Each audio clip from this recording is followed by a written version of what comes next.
Okay, I'm going to call us to order at 6:01 p.m. And Lyle, has the meeting been properly warned? Yes, it has. Thank you. Before we jump right in, I wanted to offer our congratulations and gratitude to Mark Spino, who has been named Vermont Elementary Principal of the Year. That's fantastic. I can see you all clapping and waving your hands. So, yeah. It's not a surprise to any of us, but it certainly is a nice honor and well deserved. Thank you, David. I really appreciate that. You're very welcome. Let's see, I think we're full. We have 35 participants. I'm going to ask you all to manage your mute buttons, please. If you're not speaking, please, you can mute yourself. Right now, about half of you are muted and half aren't, and it's nice and quiet. But if it, sometimes there's background noise and sometimes electronic noises. So if you would unmute yourself and raise your hand and put it right close to the camera, you'll notice I can see it if it's way up like that. So if you have something to say, please do that. As usual, we'll, the business that we are covering, the board will participate, we'll hear presentations when appropriate, and the board will comment and ask questions, and then we'll open it to the public for participation as well. And there'll be the recognition of visitors and the communications and the public opportunity to comment on things not on the agenda will be at the end of this agenda. So that's the plan so far. If you're on the phone, Kate is at the moment, and Deb Gass and Christina Naylor and Ann Beekman. *6 will, let's see, what does *6 do? *6 will unmute you if you get muted somehow, and *9 will put a little hand waving over the dark panel where your name is. And Kelly, same thing. So without further ado, I'm going to jump into the first item on the agenda, which is discussion of the powers of school boards. And this is part of an ongoing series of educational things we'll do together to make sure we all have the same understanding and the same information, the same background around what it is we're supposed to be doing. And I'm not sure if in the future, if there'll be opportunities for the chair and the superintendent to do their duty of doing, I think it's 8 hours of training over the course of the year. So I'm going to keep track of all of these things, and we'll count this. And I'll take a look at the statute and regulation and make sure that we're covering most of the topics that are on there. And we'll see how that goes. So what I'm going to do is I'm going to share my screen where I have the document that I sent to the board. And it's the actual statute from the Vermont statutes on the powers of school boards. And I annotated and I changed some things to red to sort of point out the language that specifies what the power is, or the responsibility is. And then I have to let a few more people in. And then we'll skip over all of the details in between. You're welcome to read that at your leisure. People coming in, please mute. Thank you. And then we'll just go through it. If you have any questions as we're going, make sure I won't be able to see you.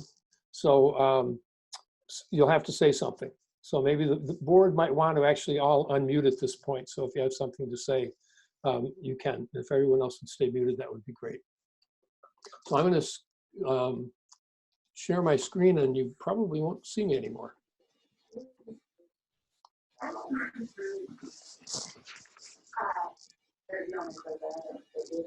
Okay. So you should have on your screen Title 16 Education, Chapter 009, School Districts. I hope that if you're a board member and you don't have that, please let me know. Okay, so the first power is the board shall determine the educational policies of the school district. And this describes about how to do it. We need to give, someone is, I'm getting some feedback on somebody's other conversations in the background on somebody's mic, so if you could mute, please, that would be great. The school board has to give public notice of its intent at least 10 days prior to adoption of a policy. And we have an extensive manual of policies that we'll be looking at. The policy committee is working on a sexual harassment policy right now. So we'll see that in operation fairly shortly. The second power enumerated is to take any action required for the sound administration of the school district. Any of the actions that we take can be overruled by the Secretary of Education with the advice of the Attorney General. But we're responsible for soundly administering the school district. The third one is we have discretion to furnish instruction to students who completed high school, who completed secondary education, and to administer early education programs, which we do. We have a number, I think it's 19 pre-K, private pre-K partners that we help with the administration. The next one, number 8, is establish and maintain a system of receipt, deposit, disbursement, accounting, control, and reporting. This is our warrants. This is the reason that we have several accountants in the central office, and this outlines the ways that we need to do that. The system of accounts is what you see in the budget. It changes from time to time, and that comes generally from the Agency of Education, or the Agency of Education. We have to report on the condition and needs of the school system, and we do that annually at our annual meeting and in the published report. And we have to prepare and distribute annually a proposed budget for the next year. And some categories are prescribed, and some categories I think we get to add as well. But that's become pretty formalized at this point.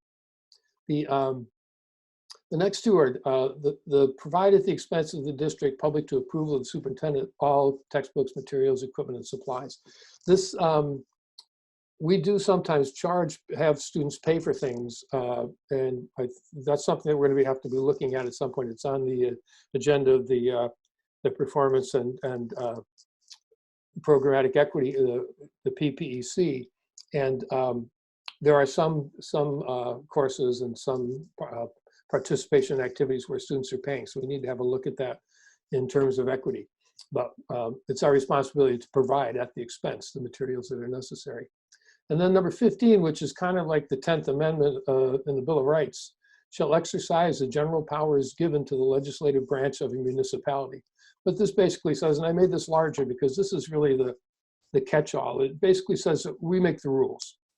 It doesn't say we carry them out, which is an important thing to keep in mind when we talk about administrative responsibilities. And a little later in the season, we'll have a look at the policy governance model of operating school boards and school districts. And that'll make a little bit more sense. But basically what it says is that we have the legislative power, the rulemaking power. 21 talks about that we can borrow short term to cover projects and things that will be reimbursed by the state. But the state, at the bottom, it says the state will not pay the cost of borrowing funds under this subdivision. So if we have to borrow for something we're going to be reimbursed for, we can do that, but we have to pay the finance charges. Presenting information to the electorate, this comes up often, and sometimes some people have thought it means that board members cannot present information or take positions on political questions or questions having to do, my phone is ringing, so I'm going to stop that. Questions having to do with things that the board is doing. So let's see. And so we can present information and materials designed to inform, educate, and explain to the electorate the board's position on the matter. And 24 is adopt.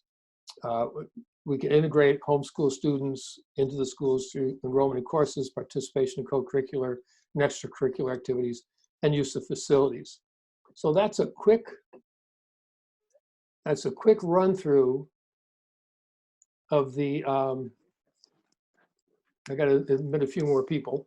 That's a quick run through of the powers of the school board. If any of the board has questions, please ask me now. And I don't know if I can answer it, but somebody might be able to. David? Yes. So I have a question. I think it was on number 21, talking about the borrowing. My understanding from last year when we had to, we almost, there was a lot of discussion about maybe having to borrow the 87% of, to cover the budget into this coming year. Mhm. Since what my question is, if we had to do that because we were not able to, as this pandemic sort of progresses, and if it carries out further along than we are hoping or anticipating, if we're not able to make the budget vote in May, and we then have to go the route of borrowing the money, is it possible that the state would reimburse us for the cost? Oh, I mean, is there any leeway there? I don't expect that anyone would have an answer to that now, and it may be a moot point, but possibly if it does become an issue, maybe that would be a question that could be looked at. Yeah, all of that right now is up in the air. The legislature and Lyle and Frank were in a webinar yesterday that they are, actually it was today, on that topic, and we're updated on what the Senate is doing as far as what will be permissible if we don't have a budget passed. I think that sooner or later along the line, we will have to have a budget passed. But, well, Lyle, do you want to, or Frank, want to say a little bit of what you learned today in response to that? So I can start, and then Frank can talk maybe more about the 87%. Today we learned that there are a couple of bills in the Senate.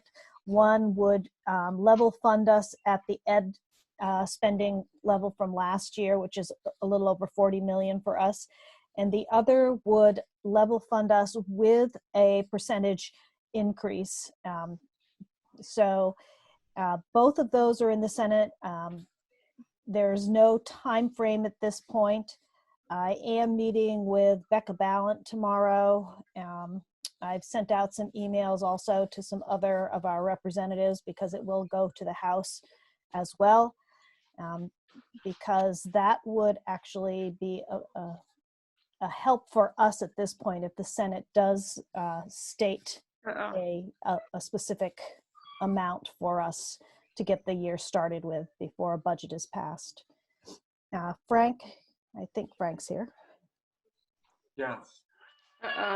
Yeah, the only thing I would add to that is regarding interest expense and borrowing money as it relates to 87%. Yes, that is part of a general ed spending amount. So there is no unusual payment process or liability associated with the interest expense on borrowing. That interest expense is just like any other expense that the school district incurs.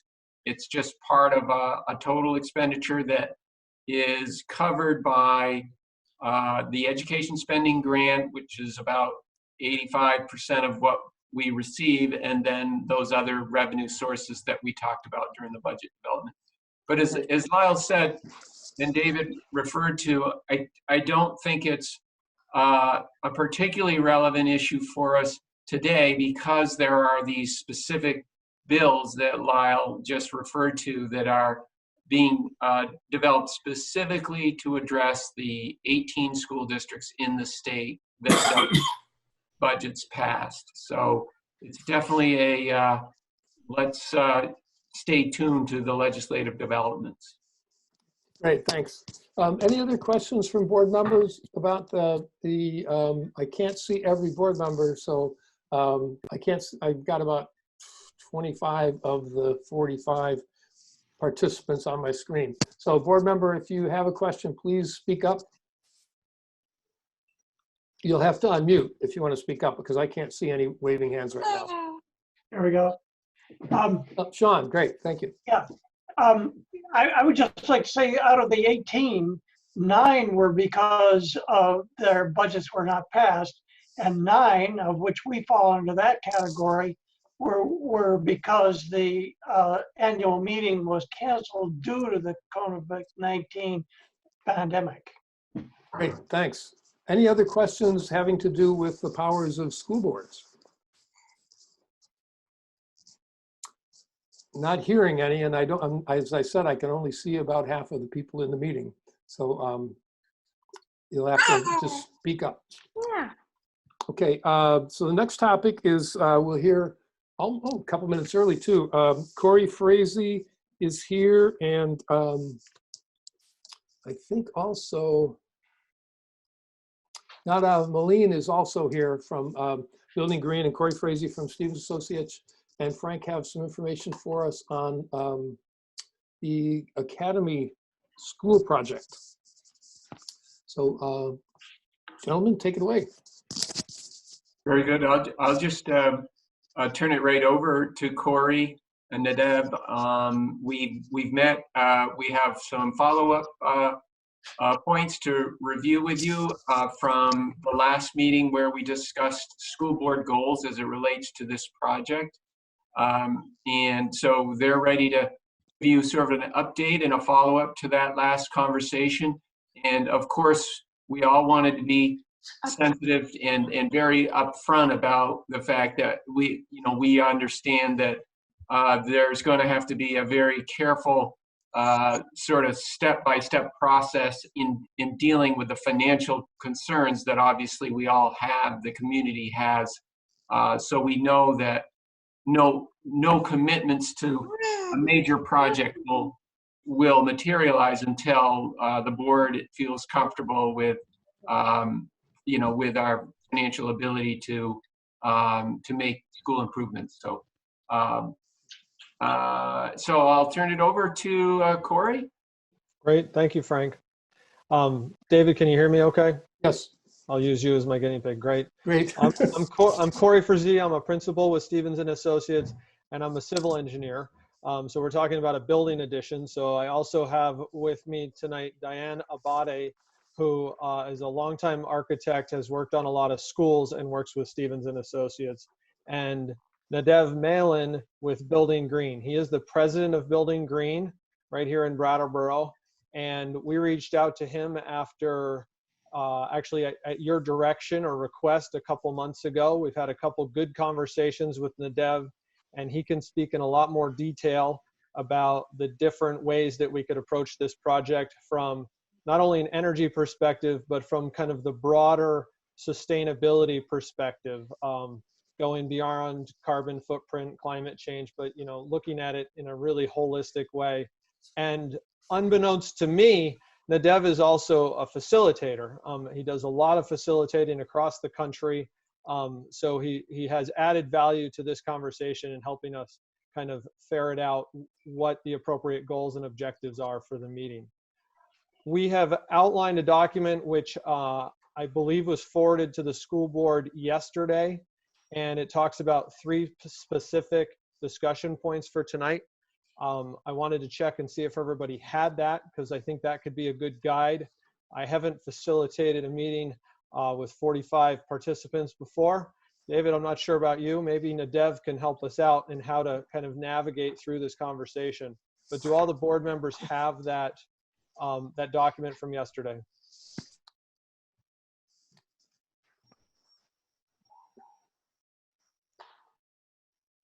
David, is it agreeable to you to kind of move down through that? Yep, that'd be fine. Would you like me to read it? It probably would be helpful. Do you have a share screen option there? Do you want to share it? Is it on your computer screen? I'd be happy to do that. It says I can share the screen, so Well, let's see if it works. let me give that a try. Yeah, give me just 1 second.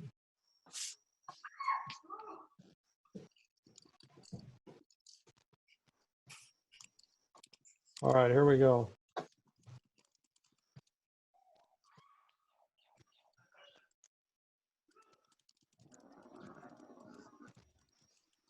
So this is an outline of things we thought it was important to talk about tonight, and ultimately goals.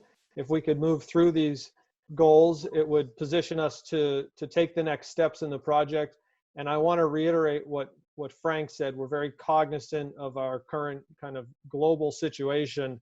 And so at the bottom of this page, we've identified that we think there's some good timely steps to take. It would kind of keep the momentum going on the project. But this would ultimately culminate with a bond vote, and the school board would set the date for that bond vote. So we are in no way suggesting that that should be pursued at this point. It would more be the work to get prepared for those public hearings, but not to actually schedule any public hearings yet. So first bullet point, confirmation that architect and design team will include an energy consultant for next phases of design. And we're going to actually propose to change some of that language, and I'm going to ask Nadav to speak to this. But Nadav has a great background in the sustainability side of things and can speak to the energy standards. And given the size of this project, we feel that if Nadav were to come on board and team with us, that he would play an important role, and maybe more as a sustainability consultant. And then we could use the mechanical engineers to do the energy modeling that would be needed for this project. Nadav, could you add to that, please?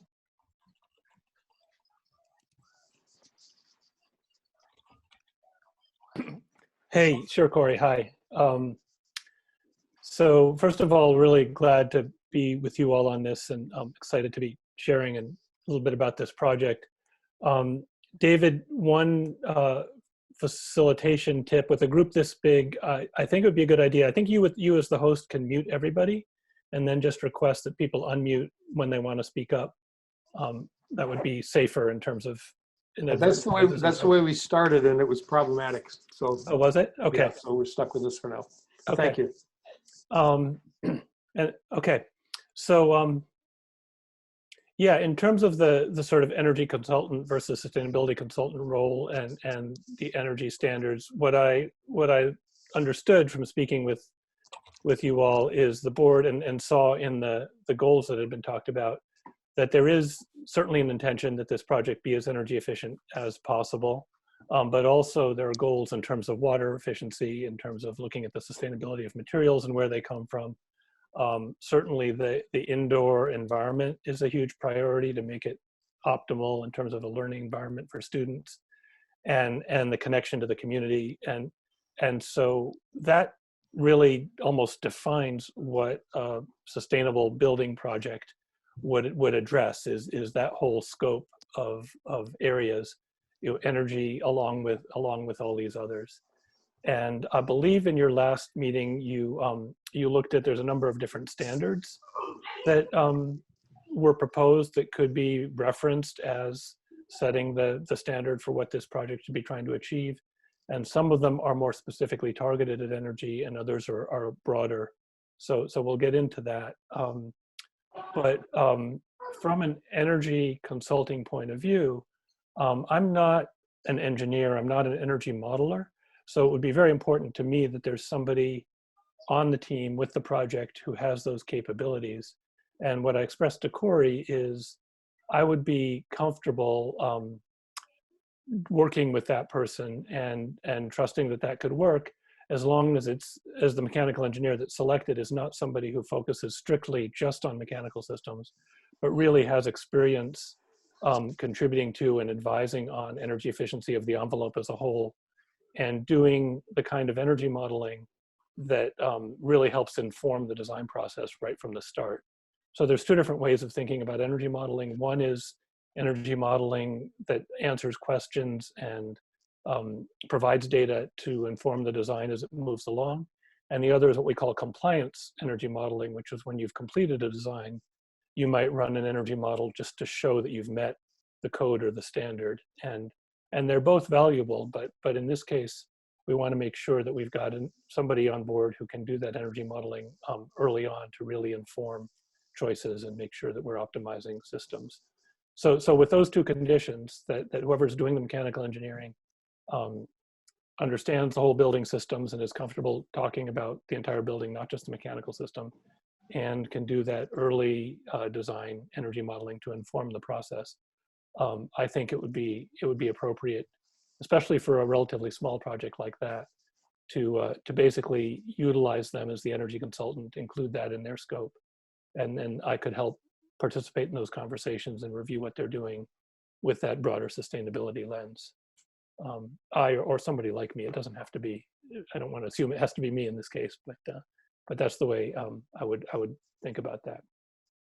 Great. Cory, could you unshow your screen now, please, so we can Yes. see each other again? Thank you. The Yeah. great, thanks. Any well, Cory, keep going. You have other points to make? I think Nadav raised a couple of questions that I think you'll want to explore and get unpacked a little bit. Yeah, definitely. I would just add that the mechanical engineer having that energy experience and ability to do that modeling is you'll see that in another slide. It was actually part of the documents that we gave you last month or 6 weeks ago, and we fully support that the design team should have someone with that type of experience as the mechanical engineer. So I think that really opens the door for Nadav to play an important role and a valuable role if that's something that's agreeable to the school board. Great. I think we had been pretty clear in the last meeting, at least in my notes from it, not necessarily minutes, that we wanted to have an energy consultant. I think you're suggesting that we expand it to a sustainability consultant, and given the previous conversation, I think that's consistent with what the board is looking for. Great. So, is there other information for presentation, or can you take questions from the board now? Well, there's kind of those 3 discussion points. Do we want to, I think it would be great if we pause there, see if there's discussion or thoughts from the board on Nadav's role moving forward. Again, board members, I have to ask you to just speak up and hopefully do it one at a time, because I'm not in control of that at this point. Any questions or thoughts about this process? It really is consistent with what we talked about as far as the next steps that we wanted to take. I see Sean, but you'll have to. David, You're muted, there is a raise hand feature within Zoom. Have you tried to use that and found it not Well, I working? only have 25 of the 40 some faces on my screen, so raising hand won't. If people show the participant list, which you can do by going to the bottom of the screen and click on the little icon for participants, then you'll see at the bottom of the participant list, there's a little button that says raise hand. I'm going to raise my hand now. And then you can see me on the list with a raised hand, and I think you can see me in the window with a raised hand as well. I can see you in the participants list, yeah. Yeah. Yeah, Okay. so actually that's up. So yeah, that's very helpful now. So I hope everybody got that. If you go to the bottom of your screen, participants, and click, you have the option to raise your hand, and that would help me see your help me see that you want to speak. Although again, the list is longer than and I've got a big monitor here, but the list is longer than my screen can handle. I learned today in a meeting, when you raise your hand, you actually get bounced to the top of the list. So you Well, can that see would be them. very helpful. So we'll see how yeah, that so you can works. see them. Good. I hope everyone is as patient as I'm trying to be with this process. You're doing great. Sean, you were muted when you talked before. Yeah. You still are muted.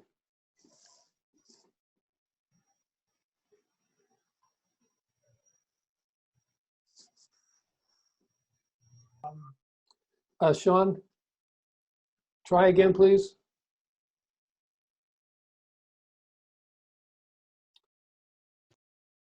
Sean, press and hold your space bar while you talk.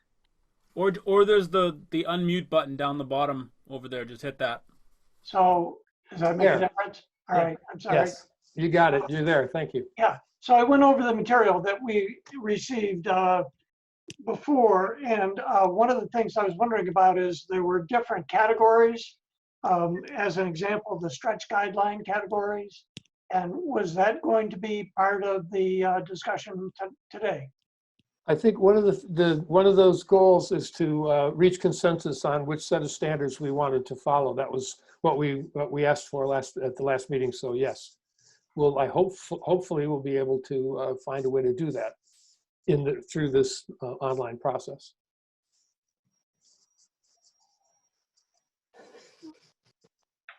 Other questions? Yep. Go ahead, Cory. I see your hand. Yeah, that's a good lead in. I can't find the raise hand feature. That's why I'm laughing. So well, I'll work on that. But so I think that might be the next bullet point. And if it's okay, I'll toggle back to that and keep going with that. If there's not other discussion, Sean, that's a great lead in. Yeah.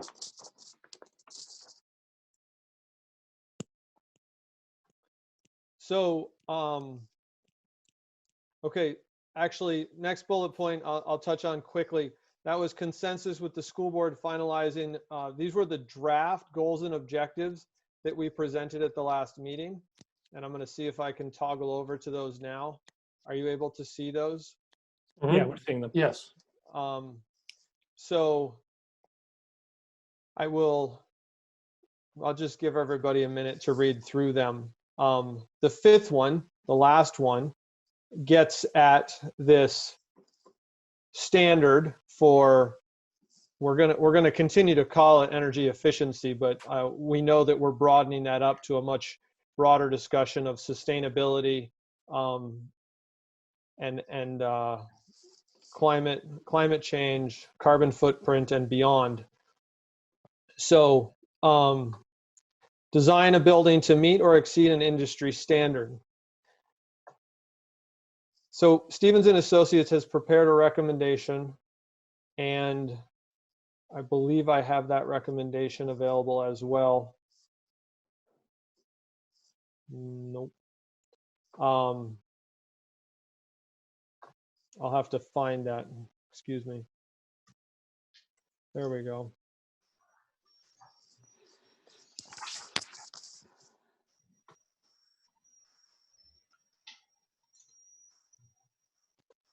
So I'm going to go ahead and read this, and then we can have more discussion about it.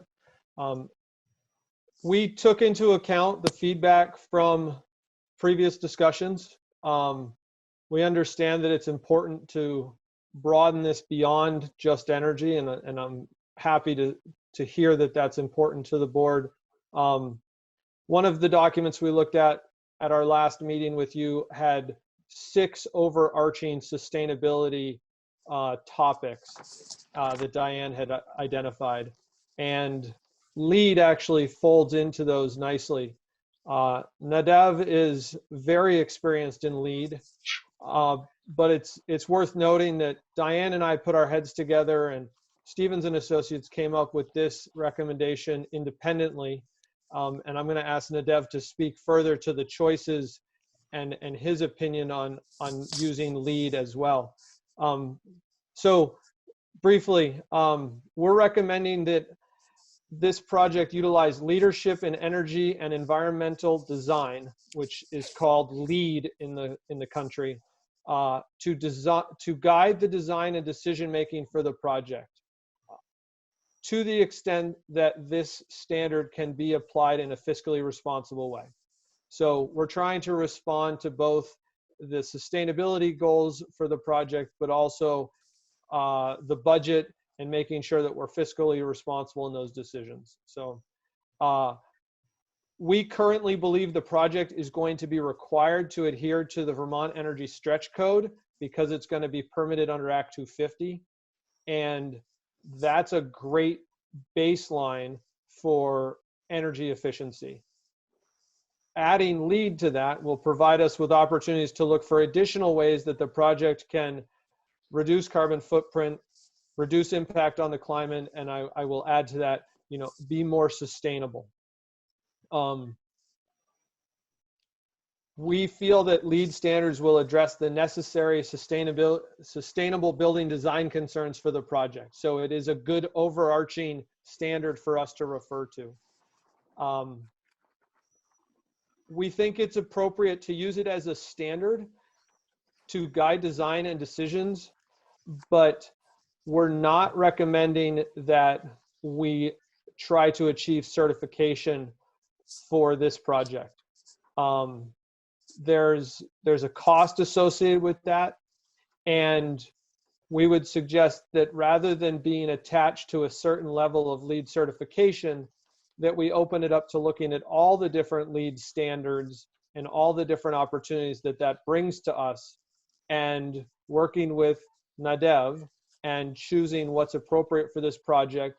In particular, what can we identify through LEED that's going to have the biggest return on investment, either financially, as far as life cycle costs, or for an impact to sustainable impact.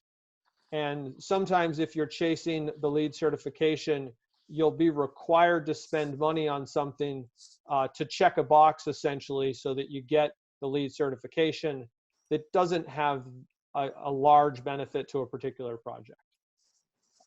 It's worth noting we also considered net zero and passive house standards for the project. They focus largely on energy. They're not just limited to energy, but because of the Vermont stretch code providing that nice baseline, or that high threshold for energy, LEED provides a much broader platform for us to pursue sustainability.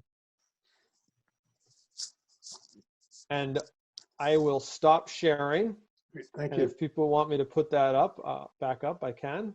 And David, I'd like Nadav to have the opportunity to speak to that, okay? Yes, thank you. Great, go ahead. Well, I'm actually really curious to hear what board members are interested in hearing more about, because there's so many directions, so many aspects of this we could talk about. But I totally support what Cory just said. I think he described it beautifully. LEED, of the standards, I know in a previous meeting you reviewed or shared with you a document that went through a number of different building certification programs. And they all have their place, they all have their value, but some of them focus exclusively on energy. There's also some that focus exclusively on health and well-being, which is great. And then there's a few like LEED that really cover the broad range of all of these different things, and let you focus in on the aspects that are going to be most strategically valuable to the project in terms of making it the best possible project. And I think LEED does a decent job of that. And I also support Cory's assessment of you could choose to actually try to get the project LEED certified. It's not like it would be impossible to do that. I think it's very doable, but it will cost some extra money, take some extra time.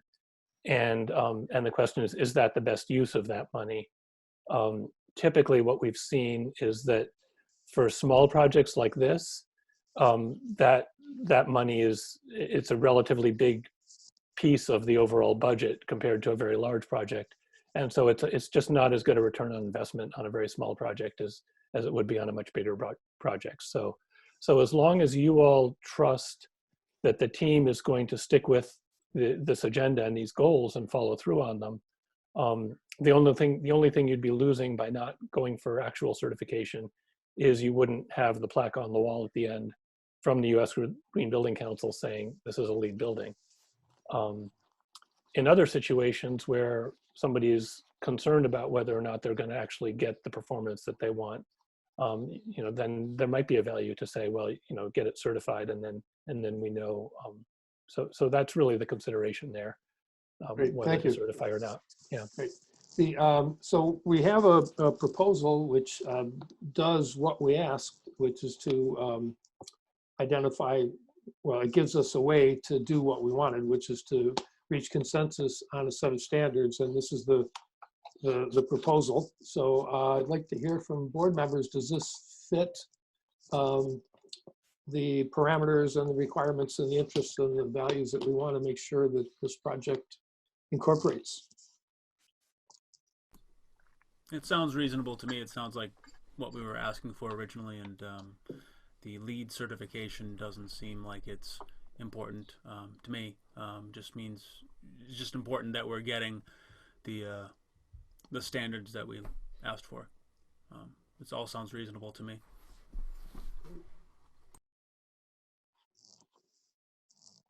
Other board members? Sean, can go have ahead. one- Go I can ahead. have one comment. Yep. It seemed to me that looking everything over, that the stretch guideline that Cory laid out in the previous meeting, and additionally what he said here, use the stretch guideline, but also delve into the LEED's playbook, and so not pursue the LEED certification. So that seems like a very prudent approach. I did have two specific questions. I don't know how much we should get down, but I was kind of wondering about the under slab insulation of R10, and then the windows.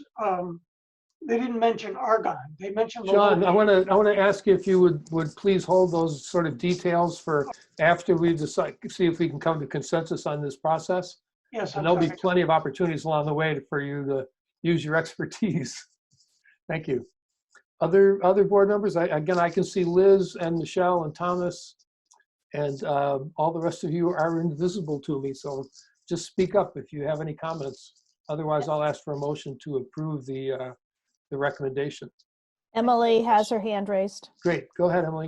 So my question is, so I know we were going through net zero and LEED and passive building, and I heard a little bit from, was it Nadav, I think, who said that, you know, this one was more all encompassing. So I guess, is it also the case that this one is more used than net zero and the passive building standards that we talked about last time? Is it like more common because it's more comprehensive, or harder, I guess, a harder standard to reach? That's kind of two questions.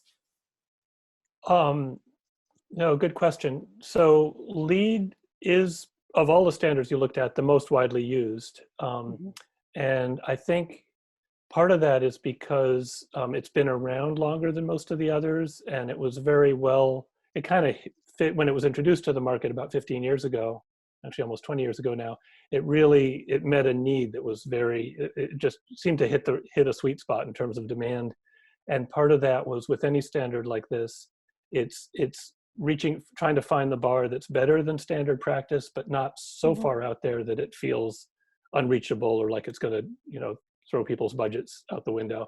And so LEED seems to have done a good job of that. It's gotten a lot of market uptake. And so, yes, it's some of the standards on that list are more rigorous than LEED. Some, I think, might be a little less or more narrowly focused. Does that answer your question? Yeah, so it's pretty common. That's a common one for folks to use, it sounds like. It's the most common of the ones that yeah, of all the ones that are basically out there in the US market. I mean, other than, of course, codes, right? Things like energy code is mandatory, so every project has to meet that. And my second, I have another question too, and then I'll put myself on mute.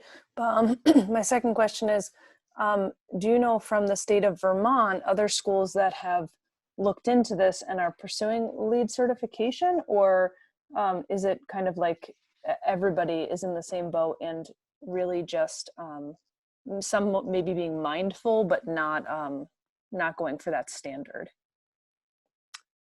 Wow, I'm a little embarrassed here because others may know this.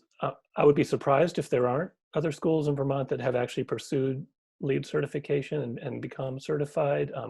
I know there's projects at University of Vermont, a number have done that. But because professionally, a lot of my work is actually all over the country and not local, I'm not aware, I can't tell you about a specific one. I do know, for example, that the state of Ohio, at least for a while, had a standard where all state schools had to be LEED certified. It was that, sort of ubiquitous there. And so schools in general are a pretty big market for LEED, and quite a number pursue certification, and many more do what we're proposing here, which is to use LEED as a framework, but not actually get certified. David, could I just make a quick comment? Yes. And Steve, you may have a little more detail on this, but I know that Brattleboro Union High School, that major addition, has been qualified as an Energy Star rated facility, and Robert Clark has done a terrific job working toward that recognition. And I don't know to what extent other board members are aware of that. But maybe Steve is aware of whether or not the project followed a lead footprint from a design point of view. You know, I don't know. I know that a lot of the work was done with Energy Star specs and with Efficiency Vermont, but I don't know that it was directly looking at lead certification. Okay. But I can check. Yeah. Thank you. Any other board questions or thoughts about this? A couple of things I just wanted to mention. In looking through the descriptions that we received at the last meeting, the thing that stood out for me about the LEEDS project, aside from things like making sure it's, efficient use of water and energy, and it also focuses on materials and resources, but particularly indoor environmental quality and regional priority. And I think one of the things that this region has become pretty well noted for is green building, is sustainable building, and a focus on sustainability. There are not many towns in Brattleboro that actually employ a sustainability coordinator. And I think it really, it sort of represents this community really well in terms of our values. And innovation and design is another appealing characteristic of it.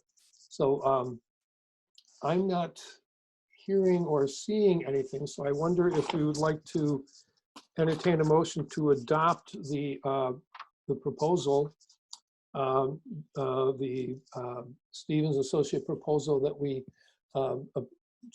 we select the LEEDS performance standards as our goal in this project, following the LEEDS standards as our goal in the project. So moved. Huh? Emily, second. Great. Tim, you missed your chance. Sorry.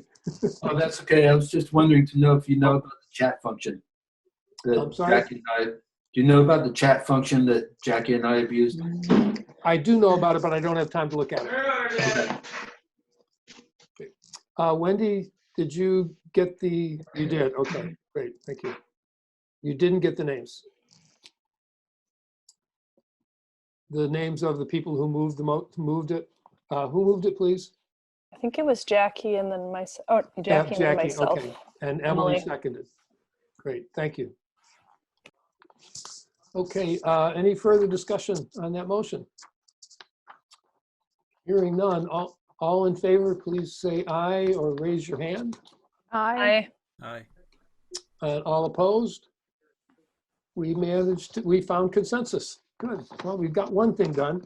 And I think probably, Cory, we could dispense with the second part, which is the putting together a team that includes a sustainability consultant. And I don't know exactly how you articulated that. It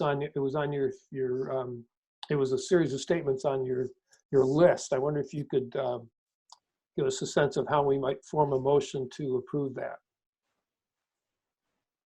So you're specifically talking about including Nadav on the team? Yes. Yeah. So Nadav, I think we talked about the term sustainability consultant. And Diane, I'm going to look to you a little bit to make sure that we feel comfortable with this. If we're the kind of the architects moving forward. But I think just to simply replace the words energy consultant with sustainability consultant, and if the board wanted additional language on the reason for this shift, we could note that the mechanical engineer is going to be required to have the expertise to do energy modeling. And given the size of the project, Stevens and Associates is comfortable not having a separate energy consultant, but between Diane and Nadav and having a mechanical engineer with that expertise, we feel like we've got our bases covered. Okay, let me just clarify, because I think we're going to look for a really simple motion. Yeah, Rather so I than- can give it, yeah, I'll give you a simple one. Yeah, but just to clarify what you're saying, the change is going to be that rather than have a traditional energy consultant, we will have a sustainability consultant whose responsibility will be to sort of monitor the process and make sure that we are following practices and procedures that are would comply with the LEED standards. I think that's a great way to put it. Yeah. Okay, right. So that's in our minutes, right, Wendy? And it's also in the recording of the meeting. So that's really clear. So I think we could have a motion to the board would like to include a sustainability what was it, consultant on the team with Stevenson Associates and our business manager to take this project forward. I think we're going into the design and modeling stage of it. Is that correct? I'm sorry. We can talk about next steps. The design and modeling will be part of the final design. The third bullet point on that goal for this evening's agenda is the next steps, and that's kind of this piece of putting together information for the public. But I'll stop there and let you get through this motion. Okay, so do anybody want to have a go at making a brief motion out of what I just said? Nobody, huh? David, I would Yes. be glad to. I would Thank be you. glad to suggest that what we're looking for is authorization to engage Stevens and Associates and Nadav, Building Green, to move forward with the project as the project architect and sustainability coordinator. Okay, how much of that did you get, Wendy? Not enough. Not much. Okay. Okay. Maybe somebody could write it down and email it to me. Or how about putting it in the chat? Yeah, let's go in the Sure. chat window. Yep. Yeah, that'd be great. Thank you. Okay. I'll send it to chat right now. Great. Thank you, Frank.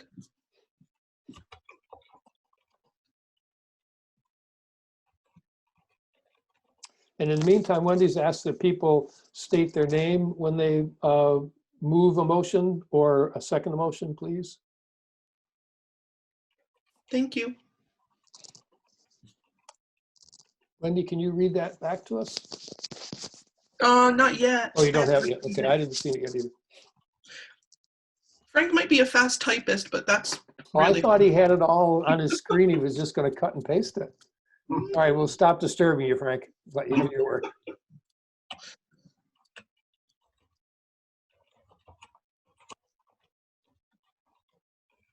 Okay, I think I got it. There might be a spelling error in there, but let me read it. I have, the motion is to engage Stevens and Associates as the project architect and Nadav, I've got /Building Green as the sustainability consultant for the Academy project. Great. Would someone like to move that for us? I know. Was that Liz? Yeah, Liz. Okay, Liz, thank you. And second? I'll second it. Thank you, Thomas. Thomas seconds. Any further discussion? All those in favor, please say aye or raise your hand. Aye. Thank you. Any opposed? Great, thank you. That has passed as well. So now on to the. So much. Yeah, and that is the business that we asked for, and I'm happy to say that you want to step, not only did you prepare us really well for that, but want to step further with to outline the next step, which an initial viewing seems like a really good idea. So would you share that with us, please, Cory? Yeah, so this circles back towards working towards what will ultimately be a bond vote.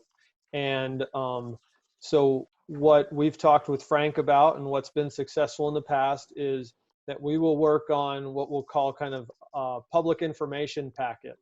And so we will synthesize a lot of what's in the feasibility study, and we will prepare documents for the board. Ultimately, and Frank, correct me if I'm wrong, but ultimately the board holds the public hearing, the public information session that would be kind of preceding the bond vote. And of course, we'd be happy to be there if you ask us to be there and do the majority of the presentation. But the idea is that we provide public information so that we can bring the public into the loop, help the public understand what we have done to date and what the project is proposed to be moving forward. And so this is a kind of another opportunity to reiterate that we've done a feasibility study to prove out that there is a viable solution for this project. But there's a lot more work to do. So we're going to revisit a lot of design objectives as we move into the next phases of design. But this public information packet will provide the history of how we've gotten to where we are today. Thank you. I would suggest that you do that, the packet in a series of steps, and with each step of the project, that you kind of put together a package of information to present to the board, and something in a form that we could put into a press release, or that could go into the paper or go as a letter to the editor about this project and why we're doing it, why we're doing it the way we are doing it, and why it's needed. Obviously, that's important. And another component I just thought of as I was looking at all of the parts of the LEED certification is how much value there is in there for Career Center students in the building trades. And so I would like you to talk with Ann and Nancy. Ann Beekman's the board rep on the Career Center Council, and involve them in the process as well, and see if we can't build some curriculum around that process, and maybe some student involvement as well in every aspect of it, but particularly the standards part and the sustainable building parts of it. I know that's not in the work plan, but it just seems for a school district that's something that we should try to fit into the process. And Ann and Nancy, I don't know if you want to comment on that or have any thoughts. Go ahead, Ann. Dave, I was going to, Dave, I'd like to speak on that. I mean, that is something I think is a great idea. I've done it on schools that I've worked on in the past. We'd be more than happy to go in and make it be a learning experience for students, whether we go in and do a demonstration or sort of involve and have students engaged in the process. I think is very important. So I'm happy to do that, and I think it's a great idea. Great. Nancy? I think it would be a great collaboration for our students. Yeah. Thank you. Great. And I think you probably have the same view. How could I not endorse? Great, thank you. Good, and I don't want to sound too pessimistic, but it's entirely possible we may be looking for some off-site learning opportunities for students next year, because we can't be on-site all the time. So we'll see where that goes. I'd be happy to collaborate with teachers and get involved in a class situation. It'd be great. I'd love it. Great, thank you. We've started a little bit of that with Dan Braden and the STEM program. So we can broaden that out to more elements of the Career Center if there are other populations we should be talking to. Great, thank you. Is there Frank, anything else we need to, anything else on your list that we should try to deal with tonight on this topic? No, I think those are the key things for this group to move forward and keep the board posted on progress. So I would say maybe if the board has a general timeline, I don't think you want to talk about it now, but as to when we might start a conversation with the public around a public hearing, that will be helpful, but obviously there's so much to sort through with this pandemic before we get to that. You know, we'll take that as we come, but that'll help us outline, you know, a timetable for deliverables back to the board. Great, great, thank you. Are there any other comments or thoughts from the board before I ask for public participation, if anyone wants to?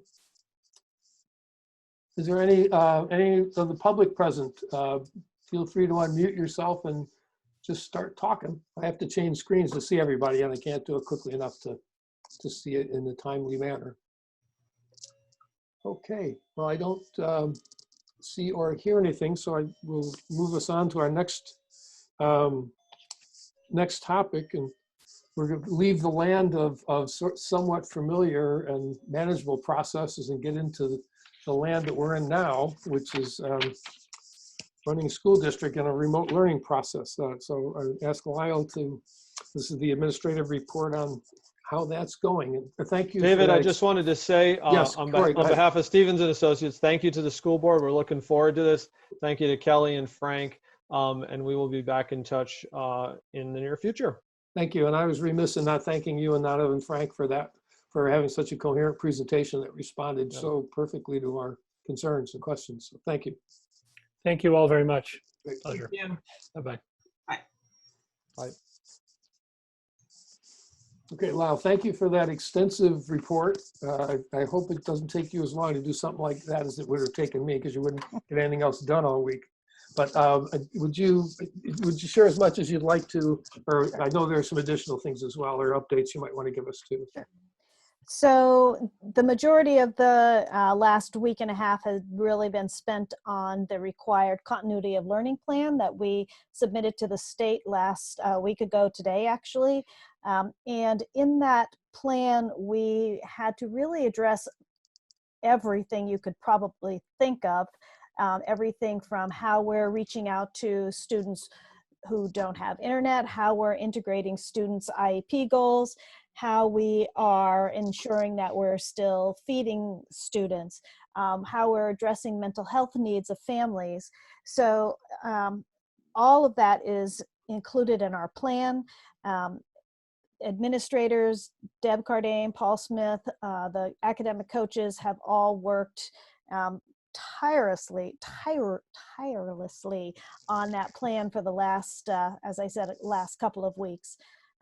Other things in the plan include how we're doing activities such as music lessons. So music teachers are still doing music lessons, and that's part of the plan. PE, art activities. So both what we're considering core subjects and activities that are a little more hands-on and active.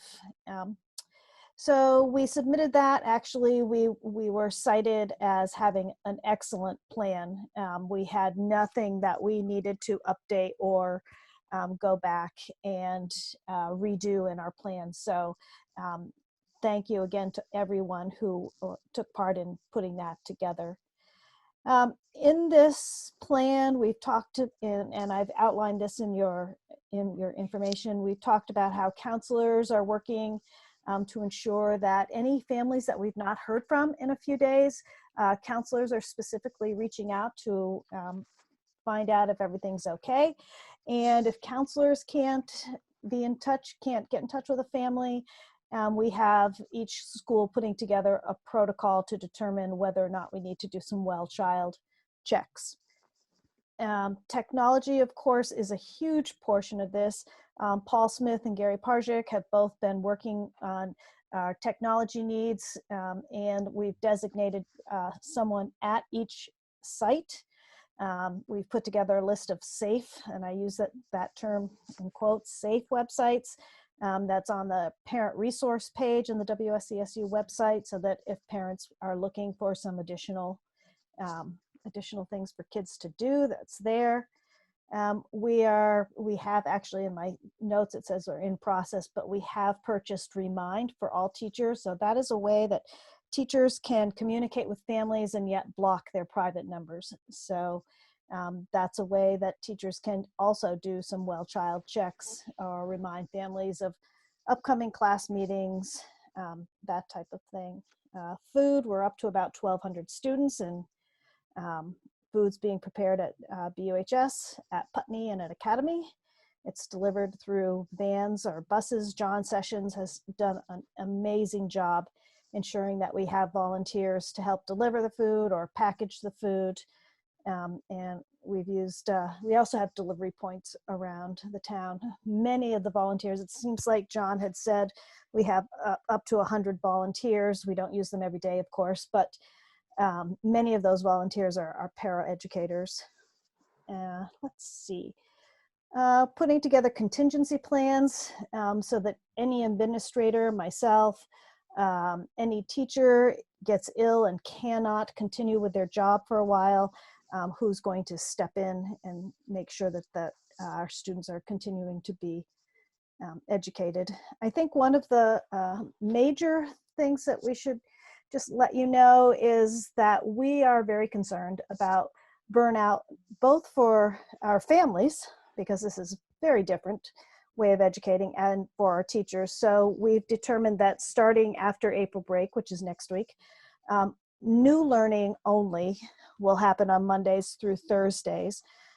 Fridays will be a day for students to catch up or take a break from online work, go do outside things. It's starting to be nice outside projects, family time, and teachers will be able to use that day for planning, collaborating with colleagues, doing some professional development type things.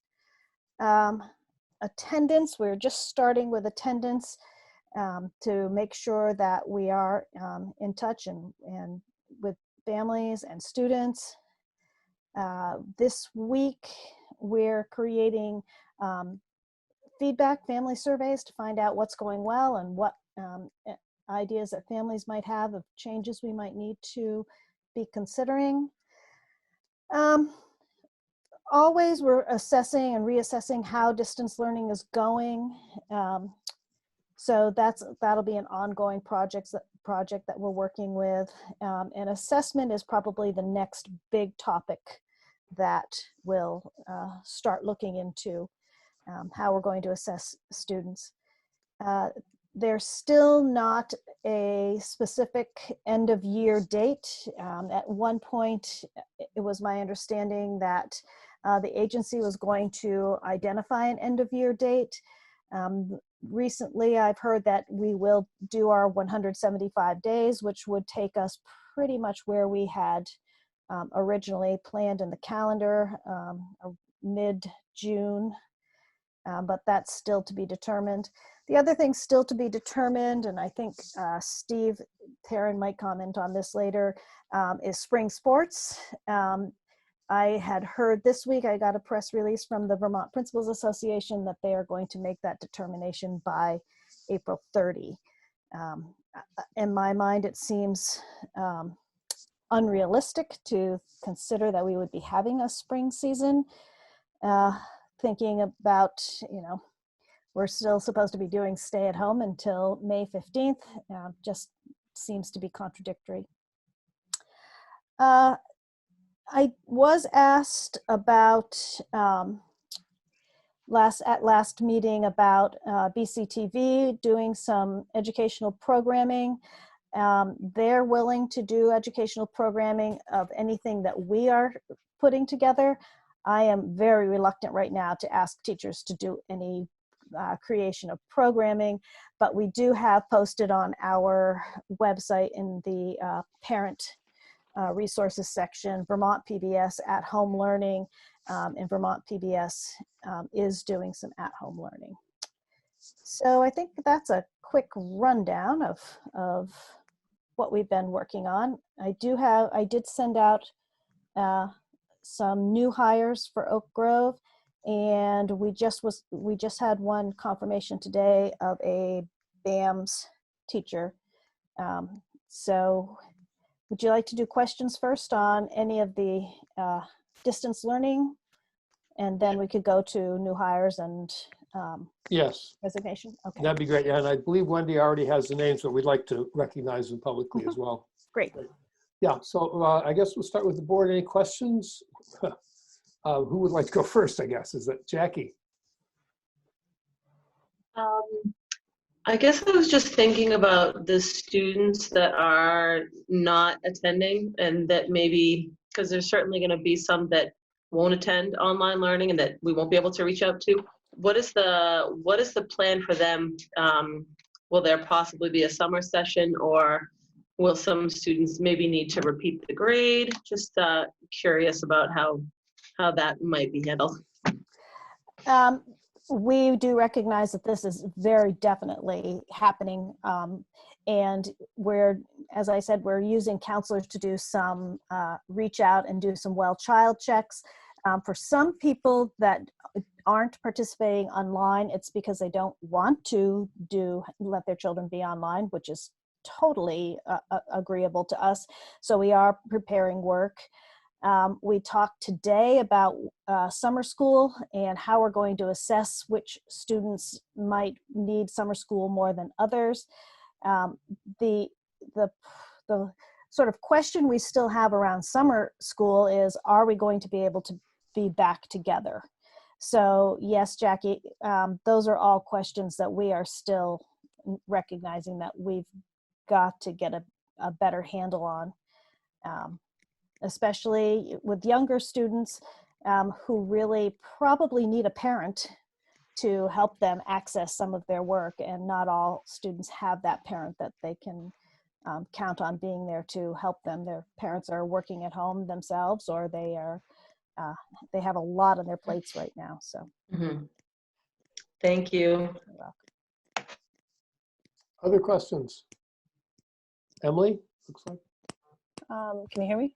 Yes. Yes. Okay, perfect.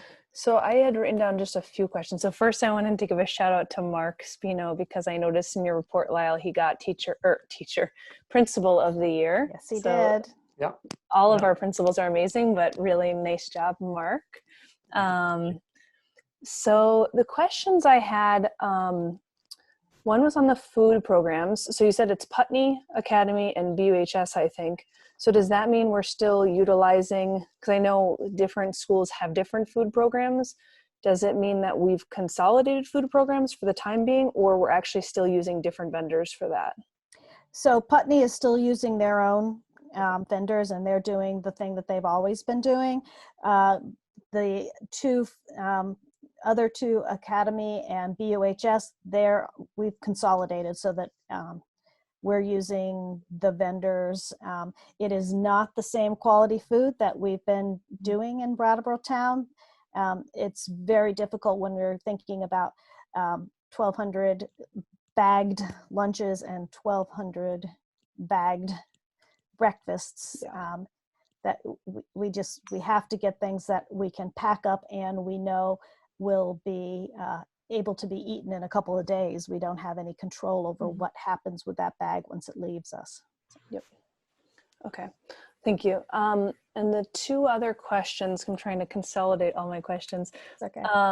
So one is, because Jackie brought up something and then it made me think of something. So I'll say that one, and then the one that might be a little longer. So do you know what % of students you feel like aren't attending? Like I just want to kind of get a breath of like, is there like in elementary school, we have about 50% attendance, or like, do we know those numbers? David had actually asked for that data as well, and we don't know yet. That's something that we are working on. And this is our first week of really mandatory new learning. And so this is the week that teachers are really using to get this new learning into place. So the week after vacation, we're going to start. Counselors know right now who we have not heard from. So we have some preliminary numbers, but I don't want to. Yeah, I'm not secure in those numbers yet, right? To share. Okay, perfect. And the last question, just to ground it, and maybe this is it could be you answering, or maybe it's a principal. I don't know who's most appropriate, but I guess like there's so much going on that I'm having a hard time conceptualizing, like, what does that really look like for, let's say, a third grader? Like, are they just on the computer for 6 hours, like bouncing from music to other things? Or like, so I guess I assumed no, because you guys are thinking holistically. Everybody's shaking their head no. Okay. So the question is like, what could somebody just give me an example of like what a day would look like maybe in elementary? Because high school, I could kind of conceptualize it a little more, because it seems like college learning when you're online. Right. Part of the plan, and then I'll turn it over to a couple principals. Part of the plan, we did include some research that I think Deb Cardane may have done for us about how much time we would expect it would be okay for kindergarten through second grader to be online, and how actually it may have been an elementary and high school, because we do not want our kids online for 6 hours. Yeah. So is there a principal that would like to speak to that? Just unmute yourself and jump on in. Herb, looks like Herb. Hi, everybody. So one of the foundational tenets of this new landscape, this online learning landscape, really is that the number one mistake you can make is to try to replicate the school day, either in depth or breadth. And so we've avoided that at all costs. There are so many factors, as Emily just stated, that are at play here, that it's not even chess. It's like a chessboard where everything is moving around, controlled by a magnet that you can't see. So for things, for example, the capacity of families to engage with us, particularly the younger kids, K2, K3, they almost always need a parent to be helping them with anything that's coming across on a Chromebook or so forth and so forth. And also for those kids that are working in a combination, sort of a hybrid environment with Chromebooks and then some packets or other work that teachers might send home, they're also going to need support. So there are morning meetings, there are required sessions for kids a little bit more heavily as you go up through the grades, fairly light in the younger grades. What really has to happen is families have to make the best choices they can, given their capacity to engage with us in this endeavor. And we have to respect that. And I think that so far, so good. Is there another principal that wants to speak about, or Deb or Paul, about what a typical day might be for our younger students? Deb? Sure. Our younger students are doing a mixture of face-to-face contact with their families, and then also, or with their teachers, and then also some meetings where teachers are sending songs on, through a video. Remind app is a really amazing tool because they can just send a video out and all the kids get this greeting from their teacher every morning. We're really encouraging a menu to give kids lots of choices. So when they're working through their day, they might choose to play a game online, and then they might choose to go do an outdoor activity. And the teachers have been really cognizant about offering options online, but then also really encouraging kids to take some ownership over their learning, and parents are joining kids at these circle times. And we had a really good story today about with a family whose the older siblings are meeting with the families, with the younger siblings, with the teachers. So it has been a little bit of a silver lining in that our teachers are really getting excited about the inclusion of the families with our younger kids, for sure. Thanks, Deb. I think Kelly Young may have had a question.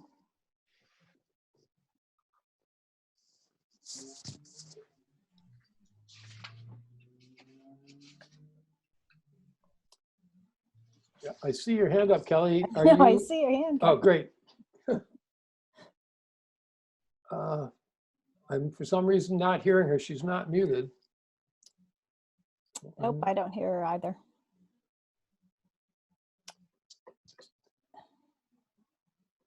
Can you hear me? Yep, now we can. Yes, good.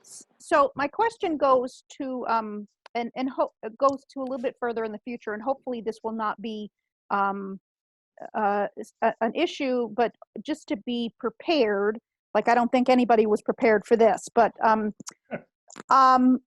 let's say that this seems to kind of like we're down the down slope and things seem to be going back to normal.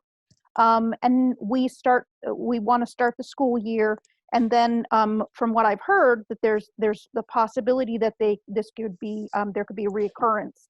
I'm interested in how you are preparing and/or preparing the new incoming superintendent or for in the fall, if we have a reoccurrence, it's going to be on him to be playing your role. So I'm interested in what your thoughts on that are, if any preparations are being made, that sort of thing. Thank you.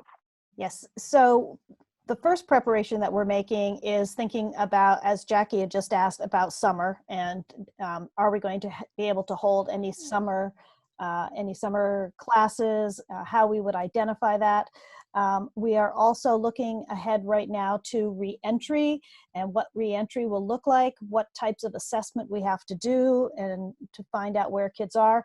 We are not planning at this time to retain anyone.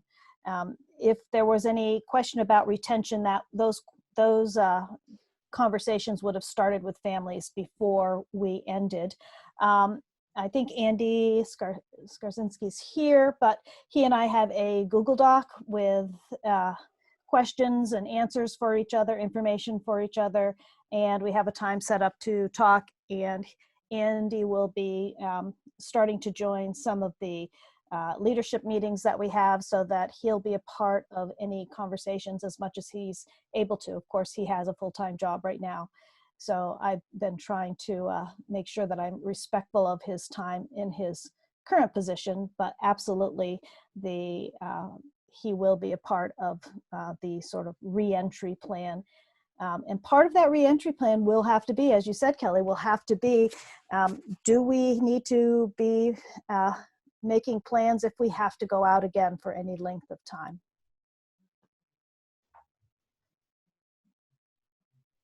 Mark Spino had his hand up.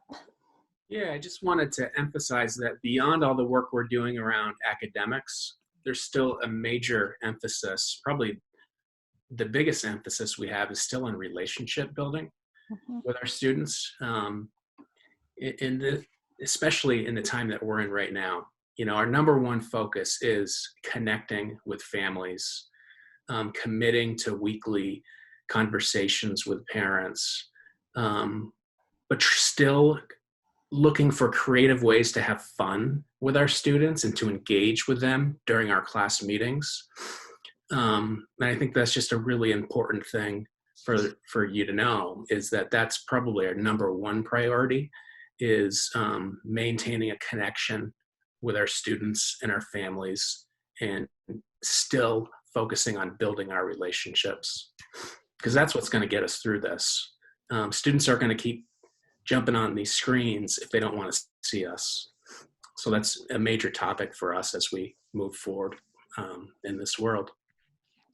And in our conversation today, I think it was Kelly Dias brought up that if we are able to do summer programming, a lot of that will be around socialization and getting back with your peers and working together as a team, as much as and more than academics, because our kids will really need to be able to come together and do those things with each other. Tim. At the high school level, how disruptive has this been to those students who were looking forward to going to college, applying for colleges and such? I know that Steve's been having some class meetings with seniors and with senior parents. So Steve, do you want to talk about that? So, you know, we of course feel worst of all for our seniors, because, you know, they're missing out on a lot of the rituals that we all take for granted. You know, I'm in pretty regular communication with the folks that were planning the prom. We talk about graduation a lot. We talk about what that could look like. In terms of the college process, though, that's kind of proceeding as it always has. You know, kids are still finding out if they're getting into colleges. We're still getting scholarship applications for senior awards. So, you know, all of those processes are in pretty good shape. You know, we've moved a lot of those forms to a virtual environment so kids can access them easier. And so that's going okay. Really what we're starting to think about is, you know, as Mark pointed out, you know, how do we reestablish our community when we come back together? What does that look like? What happens for that kid, whether they're in 8th grade, 9th grade, or 10th grade, who's in a sequential math or science program, and how do we address and backfill the gaps in knowledge that they're not going to get? And that's a big part of what we've started to talk about with our department heads. And, if we have a budget and we have the resources to do summer learning, what does that look like? Because, we also have to think about backfilling driver's time. So yeah, there's a lot of things. But in terms of the straight up college process, that application process was pretty well underway for most kids. So now it's a question of, making sure transcripts are sent out. There's a couple of recommendation letters, but by and large, the application deadlines have passed. So we're in decent shape. The other thing we're a little worried about is, SAT, ACT exams. SAT has canceled exams through, I believe, the end of June. And so they're going to begin to hold multiple months, multiple tests per month, which they normally don't do to kind of address the backfill. But again, that's a process we're kind of waiting to unfold. And, the biggest, for me, probably one of the biggest problems is seniors and senior parents, really want to have a celebration and they'd like us to plan it.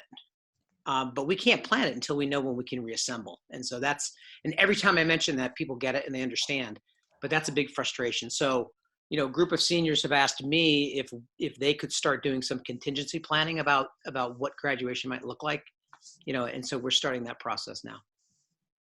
And we know that all colleges have to expect that their incoming freshman class is probably in the same boat as ours.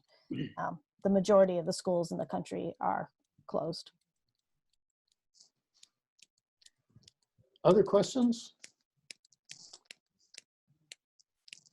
Is anyone from the public? We have 25 or 30, more than 30 people, I think, from the public involved in this meeting, which is kind of more than we get on a regular Wednesday when we meet in person. So it's kind of, I imagine you must have something on your mind, and I would bet a lot of it, some of it has to do with the remote learning. So again, if there are any questions from the public, please, I'm not sure I can see your hand, but you can unmute and ask your question. Well, this is Maureen Ward from Central School. Hi, Maureen. But I'm also a parent of a senior in the high school, and I'm just glad to hear that there is some kind of discussion going on about maybe pulling something together for a closing celebration when we know that we might be able to be together again as a group. I just think that that's an important closure for the seniors. So thank you for putting that on the table and having that be something that is getting looked into. I appreciate it. Other comments? Lyle, anything else, Lyle, you want to? Tim does. Go ahead, Tim. I thought that Ed Week article you sent was pretty interesting, David. It noted, for example, that 77% of students who are doing online learning feel that it's just not as good as face-to-face. But of course, it's way too early to look at what the learning outcomes are. But maybe this is premature, but I think it speaks to the need for the idea that you propose for fiber optic connections. And at some point, I think that maybe the school board could make what's a legal term, amicus curiae, a suggestion to the select board that we, as a town, move forward with fiber optics. And I'm still curious to know what percentage of our families are not connected. The article mentioned the lower the income, not surprisingly, the less connected they are. The good news is that the teachers in poor districts are using multiple means of teaching. But do you have any idea, Lyle, what the percentage of non-connected families are?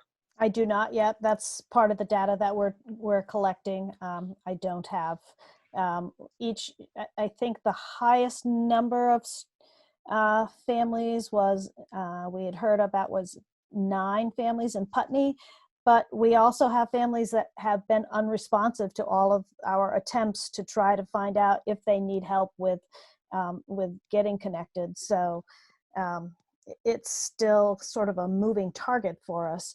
It looks like Paul has his hand raised, and Paul's overseeing the whole tech project, so maybe he has some more information on that. I was going to say the same thing. It is a moving target. For instance, there are families that are taking advantage of the free internet offers that different companies are putting out there, but installation times are such that it'll be a bit before some of those installations happen. As Lyle pointed out, there are also families that are unwilling, uninterested in having their students connected online. And we need to honor that. And so that whatever the percentage is, it will encompass a number of different situations.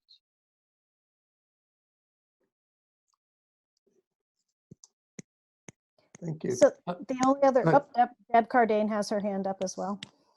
I just want to say one of the things we're really focusing on is thinking differently about how we're differentiating our instruction, and that level of differentiation is really around how are we reaching our kids. So if there are families that either are choosing not to have internet or are unable to access, we're making it our business to explore what are the other options. Is it a pack at home on the bus with the food delivery? Is it phone calls?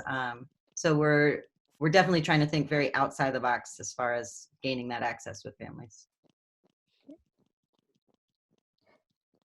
The other thing we had tonight, David, was a couple of hires of replacements for teachers that have retired.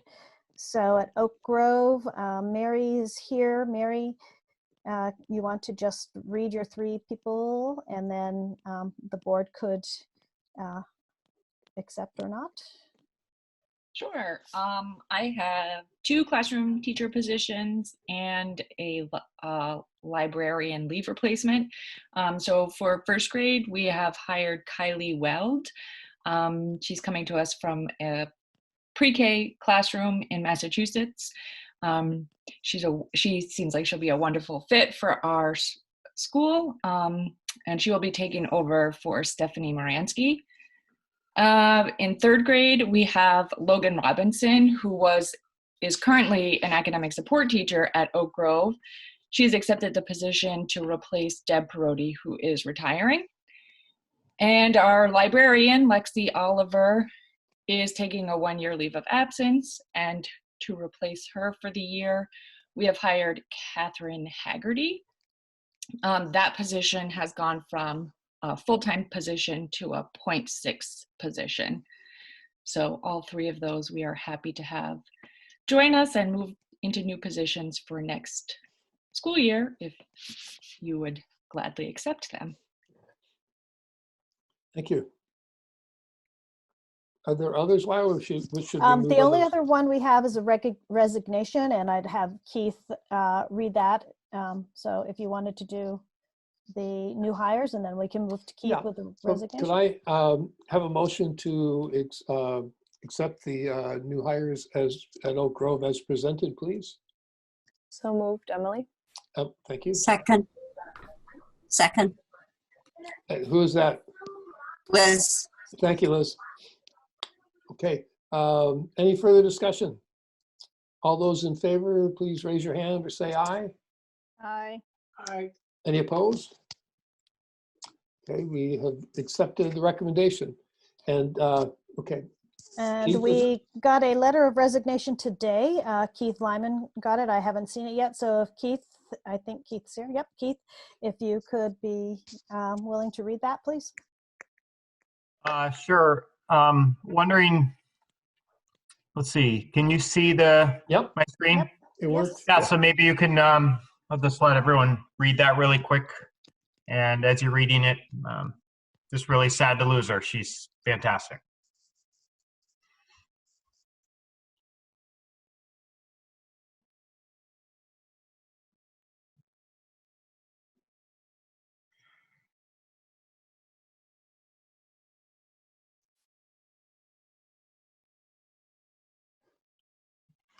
Thank you. So, she's moving down to take a job in Springfield, Mass. Forest Park Middle School. So she'll get a new experience down there, and we're very sad to see her go. So I'll ask that you accept her resignation. Could I have a motion to accept the resignation as presented? So moved. Thank you, Thomas. Second? Second, with regret, Jackie. Thank you, Jackie.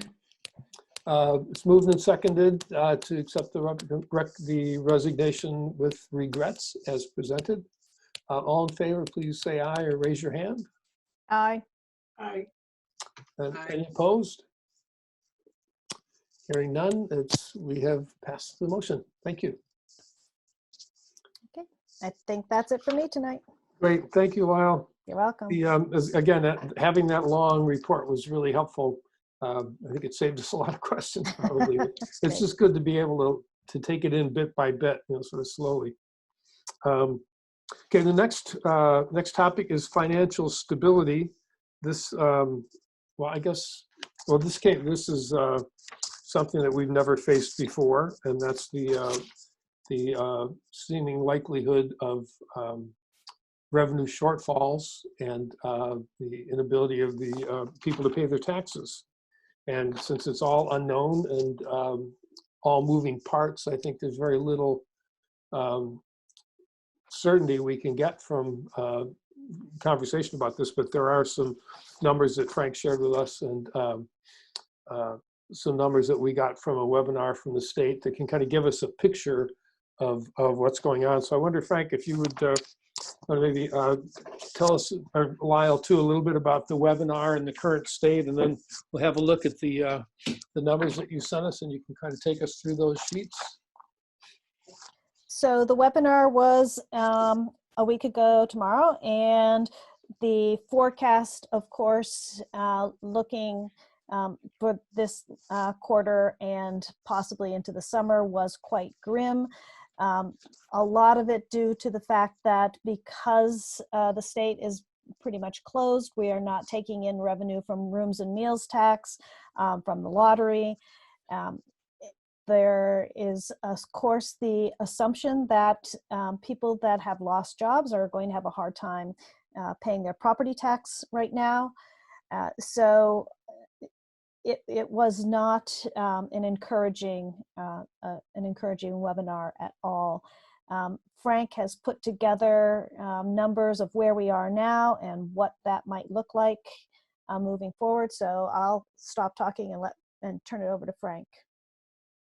Okay, so a couple of kind of the big picture points, and then maybe I'll flip to fiscal year end forecast for this year. So I'll share a couple of documents with you. First is the big picture in terms of what's being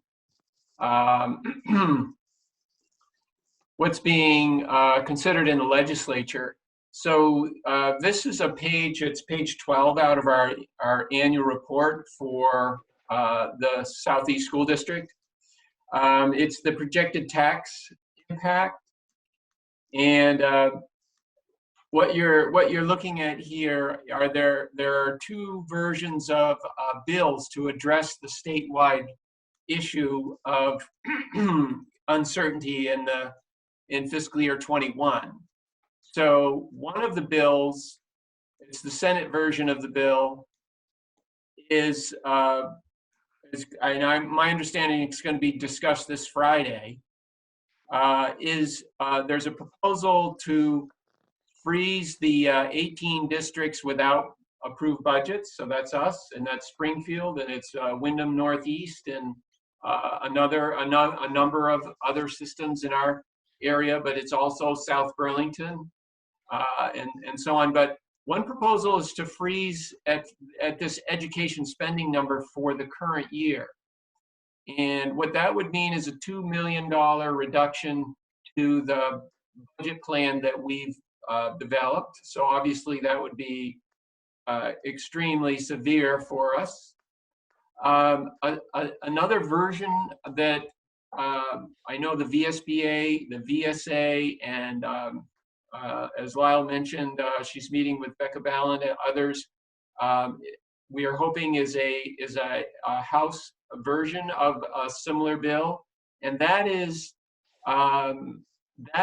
to provide a base ed spending amount of 40 million here, and then to add a inflator of the average budget increases that pass. And that inflator right now is 4%.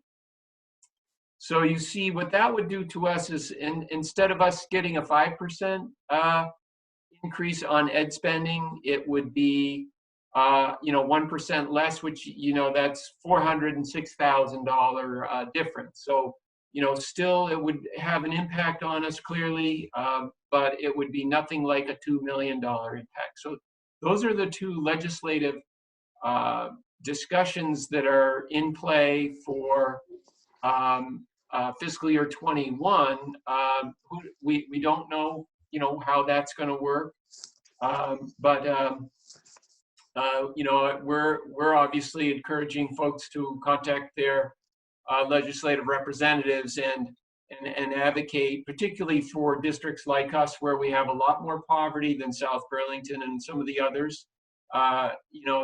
This sort of an impact would be far more damaging to our system than it might be into one of the wealthier districts in the state. So that's the big picture for next year. Totally unknown as to what that outcome is going to be. When we dial it down to our circumstances, I want to flip to this document. Did you guys see the flip to this other document? I just flipped my screen. Are you looking at the forecast? Okay, so I've got to share that one as well. So let me do that.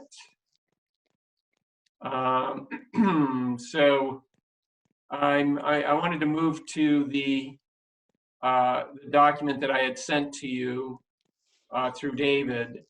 It's a forecast of our fiscal year to date, and so I just started with talking about the state of the state from next year's point of view. This is a look at how we might end up this year. And that obviously tells us a little bit about our financial stability, to start the new year. So the document I'd sent, there were two documents. This one that I'm sharing with you is the one that shows our current budget that we were actually just looking at in a very summary level. Okay, current budget 49 million in revenues, and we had a approved budget of 50 million.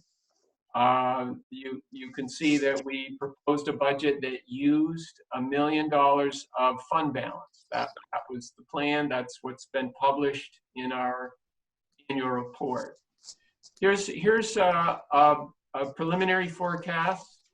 When we look at the revenues, I'll go over a couple of the major deviations from the plan, but I'm at this point estimating 48 million in revenues, 49 million in expenditures, and not utilizing as much as the fund balance as we had originally proposed. So under the current forecast, based on my work with principals, with Lyle, with the state, I see this fiscal year end ending up slightly favorable. 167,000 as a percentage of 50 million is 0.3%. Not a substantial difference. But the good news is, I do not see a deficit in the school district, the Windham Southeast School District. The variations from the budget on the revenue side, You see I've got approximately 900,000 receiving less than the plan. It's really primarily the transition of us being separate districts when we planned this budget, FY20, that was passed, remember, just 4 days before the year started because of so many interruptions in the governance conversation across the state. When we administered the current budget, things like Guilford being a separate entity and paying the high school were eliminated. And so that's why that's not going to occur.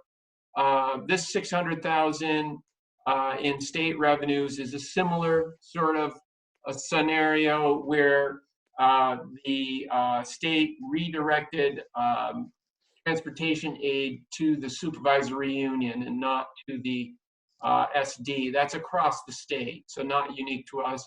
We also had fewer vocational students that will drop the vocational aid that comes to us.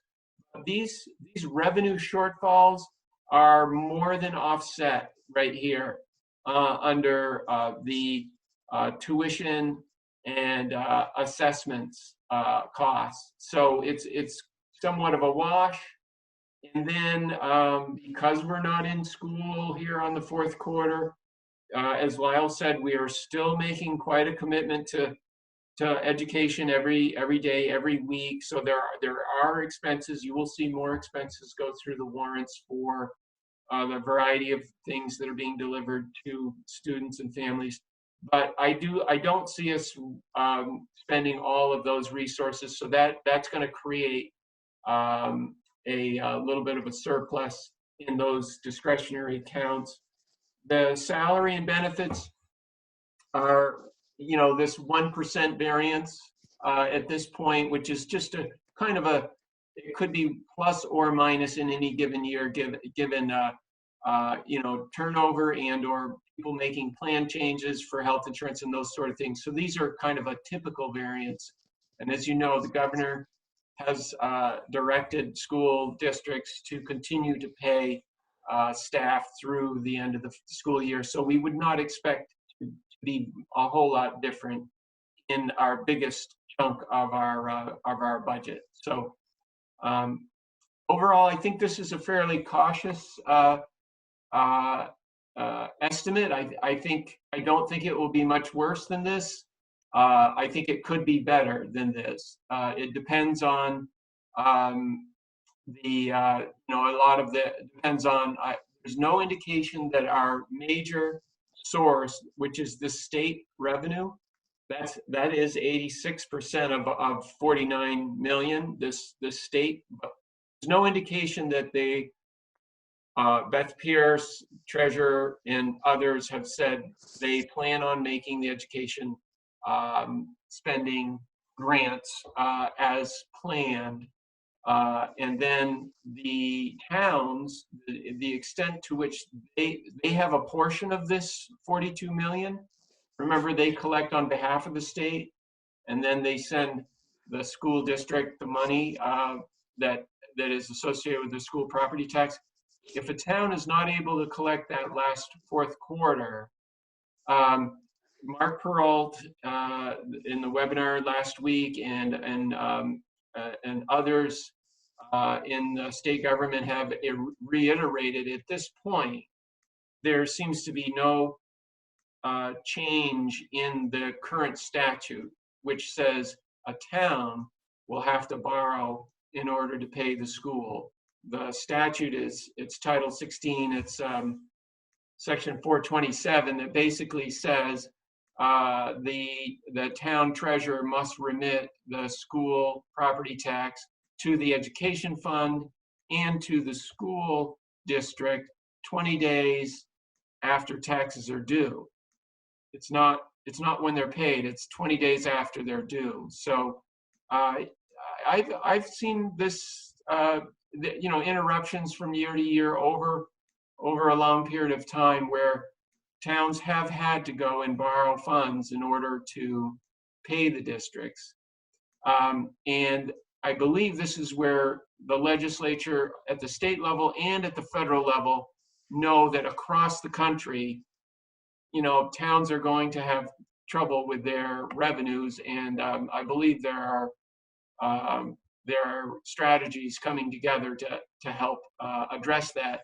And where we started the conversation is the biggest strategy, which is the legislature considering passing budgets for the 18 districts under these emergency circumstances. So that's all to be determined. So I think the takeaway from this outlook is that we're not bringing in a deficit into fiscal year 21. I think we'll close out, with stable financial condition. We have about $5 million in cash right now. So we're okay through the end of this year, but we know we're all working administratively in preparing for these contingencies that we know are going to be very challenging.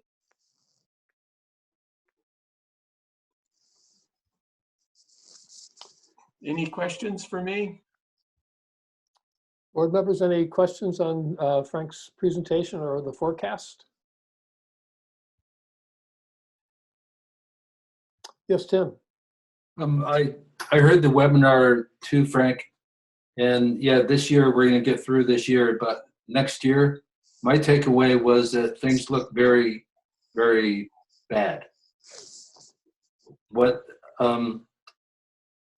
I would agree with that, and that's where when you hear from the legislature when they're considering freezing our budgets to the FY20 education spending level, that's a reflection of how concerned they are. That our spending plan was up 1.8% or 900,000. They're dialing us back behind that to authorization to spend that would be a $2 million cut. And that's the first conversation that we're seeing out of the legislature to address what you heard in that briefing to the legislature by the Joint Fiscal Office. So what was also brought up in that briefing is that there's expected to be 28 million in the CARES Act federal funding for the state of Vermont, and the Agency of Education has interpreted that number for us here at Windham Southeast as an approximately 800,000. So these are things that there's no certainty to, but they are in play, and I do see some mitigating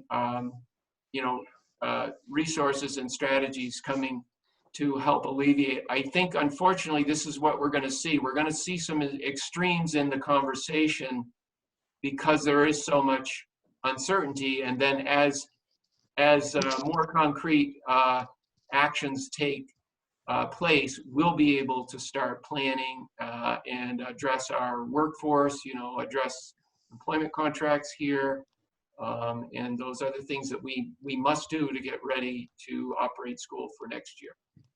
Yeah, Tim, go ahead. The Leadership Council at Guilford Central wrote a very good letter, I think, which was a reminder asking the board, what are we doing about all this?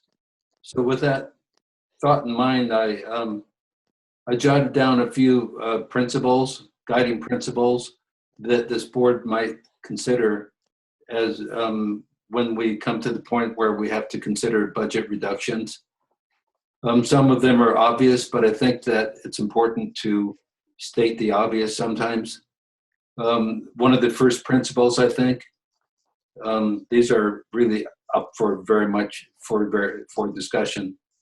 But the first principle is that we should make every effort to ensure that the continuation of quality instruction, especially but not limited to those students who are most vulnerable, most at risk, we should focus on those students who are most vulnerable. Under the thought, I always think that the mark of true civilization is how we take care of the most vulnerable. School districts should be the same way.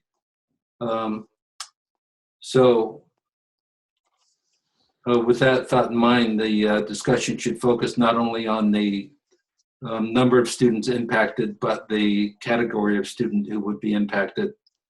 There are some students, as we know, who succeed no matter what, and then there are other students who need help. Another principle would be certainly before cuts are made, we should look at long-lasting impacts. This crisis isn't going to last forever, and I think that we should look at perhaps suspending programs that can come back after the crisis is over, assuming that the economy gets back to normal someday. I think we should state that as a merged district, budget decisions should focus on what's best for all students in the district. Again, obvious, but I think it should be stated. I think that, well, let me just stop there and ask for reflection on when we look at budget reduction, what are the guiding principles that should guide our thinking? And would you repeat the last part again, please? The last part is more or less we're a merged district. So we look at on what's best for all the students in the district, regardless of the size of the town, the size of the school. We're focusing on what's good for for most students in the district. But the tough decision, I think, is going to be focusing. It's not tough at all for me. We should focus on classroom instruction above all else when it comes down to cuts. We have to determine what's least harmful to instruction in the classroom. So to make there's one more principle, I think. In my mind, primary grades are critical to the foundation of education. So in looking at reductions, I think that K3, for example, is much more critical to sustain that than higher grades. I know these are controversial, but somebody has to say it. Thank you, Tim. Other thoughts from the board about what principles should guide our consideration if and when we have to reduce programs or staff? Yep, Sean? Yeah, I would just like to ask Frank, I have called my representative and also one senator, and I think Frank alluded to the fact that there possibly are two bills in the legislature right now.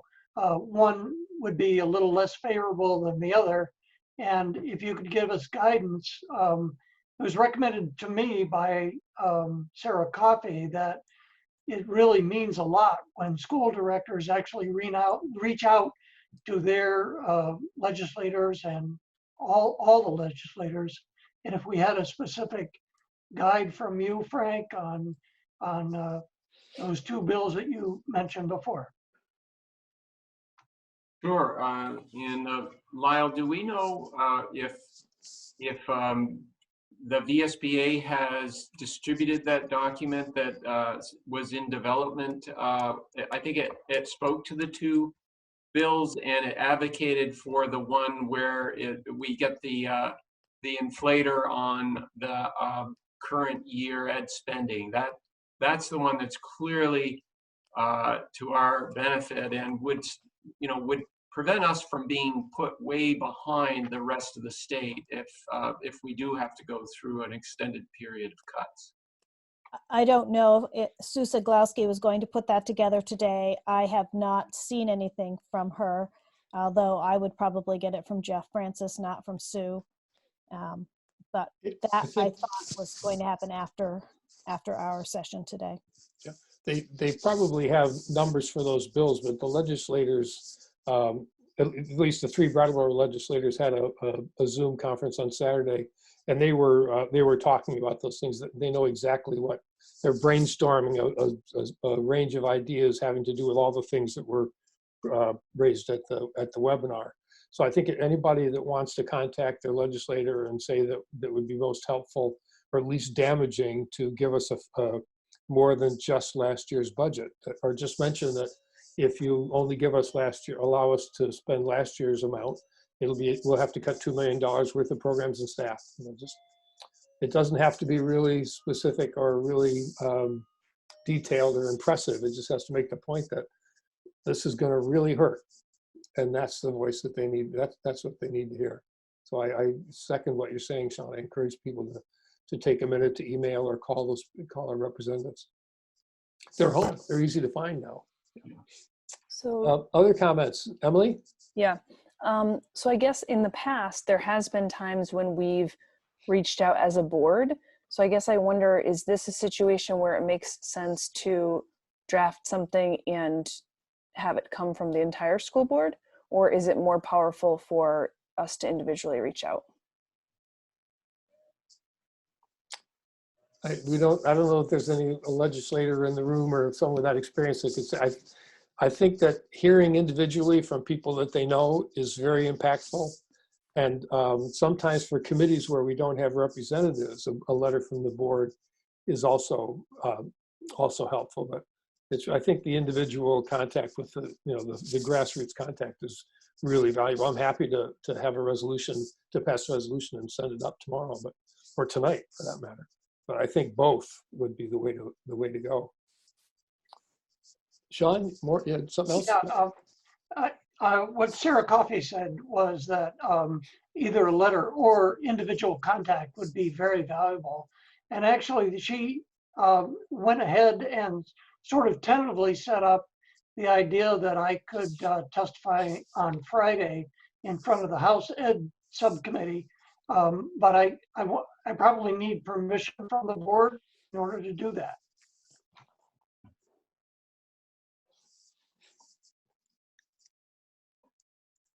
Any thoughts? Comments? I mean, Sean would be advocating for obviously the one that's more beneficial to us. So I guess it seems like a really great idea. Yeah, and Sean, and anyone can advocate for what we want individually as people. The fact that we're school board, but we can't say you can point out that you're a member of a school board when you sign that. You can't say it's a school board's position unless we all agree, which obviously we will in this case, but none of us are restricted from expressing our opinions to our legislators in any way. It's the policies and oaths don't replace the Constitution. Yeah, Jackie.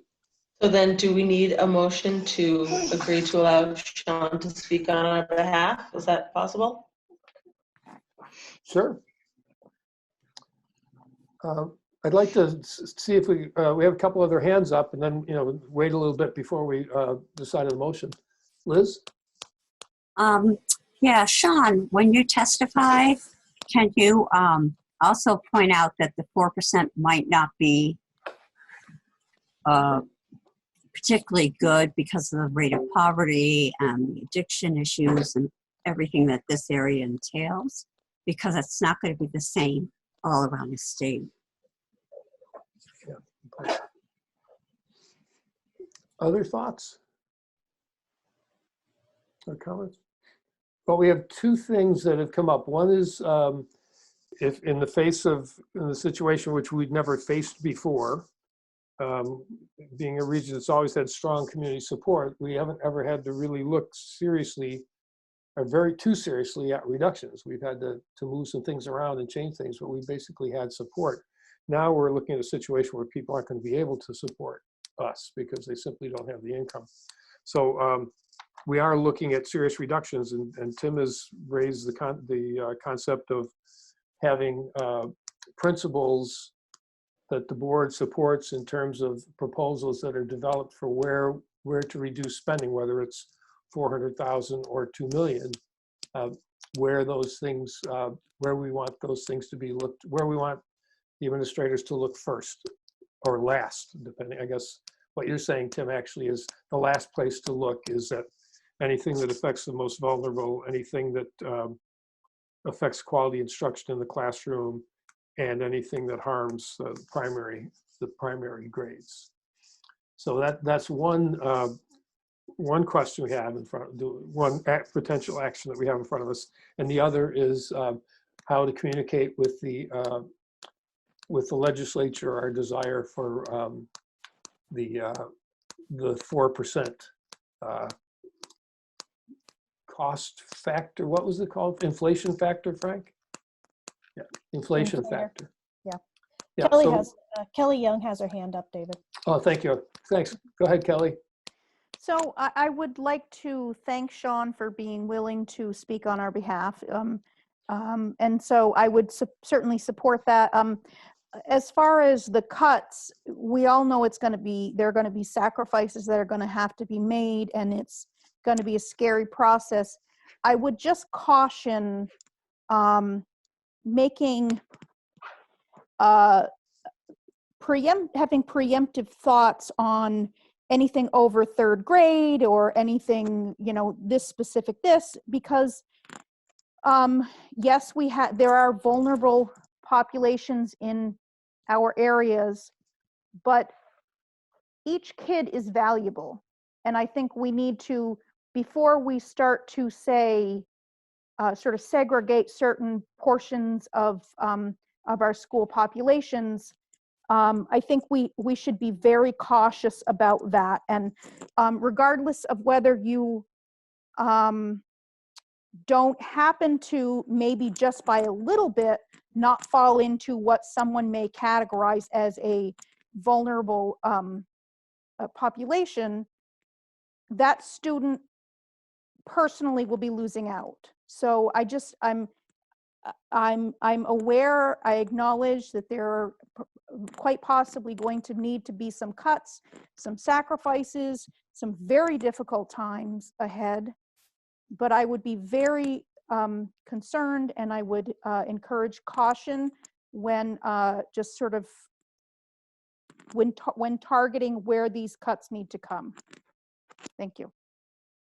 So if I could just respond, Yes. I've met with all principals recently within the last 2 days, and we've the instructions I've given them is to look first at things that are going to be least impactful to our student body. We know that we are going to have students coming back to school on all levels that have been out of school for approximately 5.5 months. So teachers are going to need extra assistance with academic coaches, because we're going to have to differentiate more than ever. We need to really look very carefully at every portion of a child's education. You heard principals today looking at social emotional. So there are things that we are looking at, but there are also those things that we need to keep in mind, that we're coming back with students that need to come back into a community that haven't seen each other and been in a formal education situation since mid-March. So those are in our minds all the time. Other comments from the board? Yeah, I'd like to hear from everybody if people are willing. Emily, please. So I guess my question is, I thought we had kind of a reserve fund or like a buffer fund in case some disaster or something happened. So is it the case that this proposed $1 or $2 million, depending on how the legislature acts, is how much of that would be buffered by using some of or any surplus or general funds that we have? I guess it's directed towards Frank, maybe. Yeah. Well, we'd have to get voter approval. Frank, we have what, a couple of million in the undesignated reserve? That's right. However, the bill that is being contemplated, both of these bills, and at this point I think they're more concepts than bills because they don't actually have bill numbers assigned. You can't actually find them in the legislative report. But the concept of those discussions right now at the legislative level is that this action would replace the public vote. It would put in place an FY21 budget, and there would be no public vote unless a board wanted to go for a higher rate. And then back to your question, Emily. Yes. So we do have a reserve. It is approximately 2 million, and I'm sure we would want to be looking at how we might manage the pain over an extended period of time. Most folks are thinking this is probably going to take at least through fiscal year 23 to work its way out, assuming we do come back to some kind of no longer stay-at-home orders and so on in early June or mid-May. So, that's the case for not wanting to use all of the reserves, obviously, in the first year. Thank you. Yes, Liz? So we will probably face some cuts, but I don't want anything coming out from this board that's going to panic people, because everything is still in play. We don't know what's going to happen with the state. We don't know what's going to happen with the feds. And I don't see any point in panicking teachers or staff at this point. I mean, if it comes to that, we need to establish some principles. But right now, we don't know what's going to happen. And I would caution the board to not set off some kind of stampede where all of a sudden we've got a whole bunch of teachers going, well, maybe I won't have a job, and then they go somewhere else. So that's my 2 cents. Thomas, would you share your thoughts? That's a very wise sentiment. I agree wholeheartedly. We have no idea what we're going to be facing in a month or 2 months, let alone September. I don't think this is the time to even talk about that. Everyone knows that we're going to have some problems. That's not in doubt. The question is, what do we do about it right now, aside from, worry people? Maybe drafting a policy, like Tim says, about our standards, like the principles we'll use. If we can think of something that is reassuring, that might have a positive effect. But I tend to agree with Liz at this point. Thank you. Jackie, Michelle, Ann, thoughts on this? Jackie? I mean, I definitely agree that we're pretty far from knowing exactly what's going to happen, but it still would be prudent to at least start drafting some guiding principles. And, we might have differing opinions, but we have enough time now before we're really certain of what's going to happen that we could think about it carefully and vote on it. I think at least beginning to establish guiding principles for when that does happen is something better done now than later. Michelle or Ann, any thoughts? Yeah, Tim, I appreciate that this was on your radar and that you're thinking about it. I agree with those who have said that it feels too soon to really establish anything, maybe a general statement to reassure that obviously our intentions are always to maintain the best possible learning environments is, an easy thing, but to actually create bullet points, it just seems like we don't have enough information to know what we're doing moving forward. I do sort of have a question. As far as, and it's hard to even begin to think about cuts. I guess it was because that webinar, there was so much focus on well, I should say at least he mentioned it a few times, union contracts. And I'm wondering if ours has been finalized. The last thing I want to think about is cuts for teachers, but if it's still open, I was wondering, do we know, was there a growth this year? Was there an additional expense this year? Do you understand my question? Is somebody able to answer that? Yeah, I think the Vernon voted Monday night to ratify the contract, so it's fully ratified. There may be some signatures that need to happen, but it's ratified. And there were, I think, well, I'm not sure what I can say until that happens. Lyle, can I address the percentage of increases, or do we need to wait on that? I don't see why you can't. It's all ratified. Both the union and the board has now ratified. So the increases are in the 2% range. They get spread across the salary schedule, but it was in the 2% range, and that's 2% of approximately what 70% of our budget.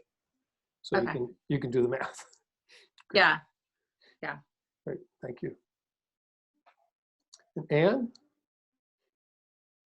Well, obviously we are going to have to consider what we are and aren't going to do, but I would caution all the members of this board that we don't necessarily know what the needs are or what cuts can be made, and we're going to have to depend very heavily on our administrators. For example, just because Brattleboro has big problems doesn't mean Putney doesn't have big problems, or Guilford. And we can think about it, we can have guiding principles, but I don't think we can make the decision that one group of grades should be benefited at the expense of others, or that we definitely know all the situations without relying heavily on their guidance and on our principals to keep making their budgets. So it's a good idea to have ideas, but remember, we don't know everything. I wanted to, sorry if you Yeah, go ahead, Thomas. I wanted to say something. We're talking about a serious economic problem here. We do not have to approach this as what cuts will we make. We're so far ahead of this that we can put political pressure on making sure that, if necessary, maybe revenue has to be increased. I know we don't have full control over that as a board here, but we are far ahead of maybe the point where we have to worry about that. We can say right now, just as citizens and as a board, we're not going to react to this as what do we hurt in the school district. We're still so far ahead of it. We can put pressure on our politicians as well. So great, thank you, Emily. And Sean, I think you wanted to speak again too. On that note, I did want to, so maybe it moves us into the second topic, which is, or what are we going to do about reaching out to the legislatures? I guess I'd like to move for us as a board to write a letter. We can still individually contact them, but I think the more we can get out as a unified group, a letter in favor of this, maybe Frank will help us with the language, but in favor of this additional fund, I think that would be prudent. So it's being proactive, but in a different way. Thank you. Frank, maybe you have some movement language? Oh, yeah. Frank, just before you do that, I just want to kind of assess where we are and see if I understand.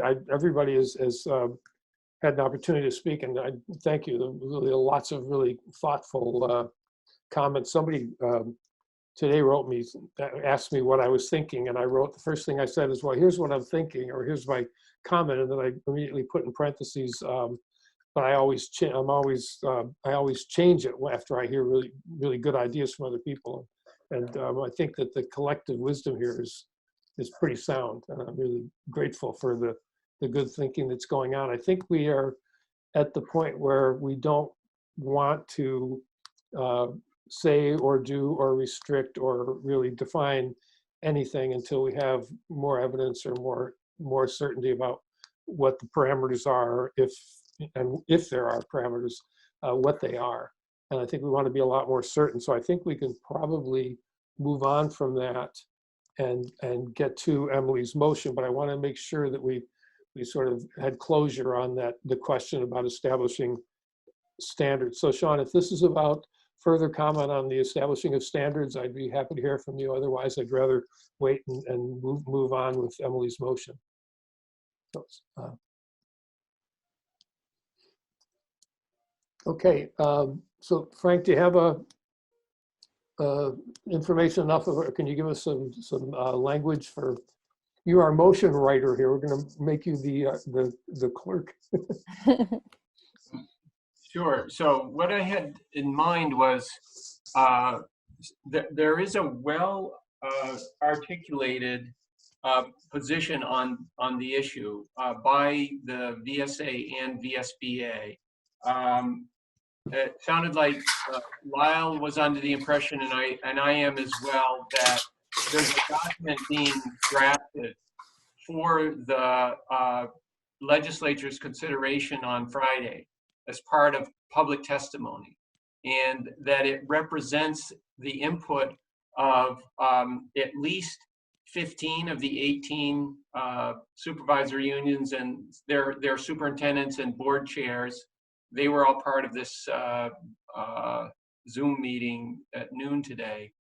So that's a little background to say that a motion, a very straightforward motion, would be that the Windham Southeast School District Board requests the legislature to support the VSBA and VSA request to fund schools at the FY20 ed spending level plus the inflator. There's that could be the motion. I know none of us have seen the document. Lyle, you don't have a document, do you? Yeah, we this has all been part of looking at something that was drafted in the Senate as a pre-bill, I guess as you call it, and then it was edited. One version added the inflator, the other version took it out. So the VSBA and the VSA's position is to support the version that has the FY20 budget plus a 4% inflator. And you know, we feel in this environment that would be a very good place to be. Okay, let's. So I'm going to suggest here then that we entertain a motion to the legislature, to I guess to the Senate Ed and House Ed committees. Yeah. A motion that the Windham Southeast Supervisory District requests the legislature support the VSBA VSA proposal to fund school districts without approved budgets at the FY20 rate plus the 4% inflator. Excellent. And Wendy, did you get that mostly? Yeah, I think so. Can I read it back to you? Yes, please. Okay. The motion is for the Senate and House Education, is it committees, commissions? Committees. Committees, Yes. hold on, let me get that. To request here's where it's a little foggy, so you're gonna have to help me. So motion to the Senate and House Education Committees to request the legislature to support the VSA and VSBA's proposals to fund schools without approved budgets at the FY20 levels plus the inflator. Yes, just say fund districts rather than schools. Oh, okay. Yeah, and I'll write this up and send it. It's actually the Senate Committee on Education. So, you know, I mean, there's specifics about it, but that gets to the heart of the motion. Okay, yeah, if you could send that to me, that would be great. Thank you. Okay, yeah, in the morning. Yes. Yes. I could also make it's just technical, but it's important. When we refer to the rate, what we're talking about is the FY20 education spending. Ed spending rate, okay. And maybe instead of using rate, we would say amount. Ed spending amount, okay, great, thank you. Okay, so between Wendy and I, we can get we can perfect this. Would someone like to move this motion?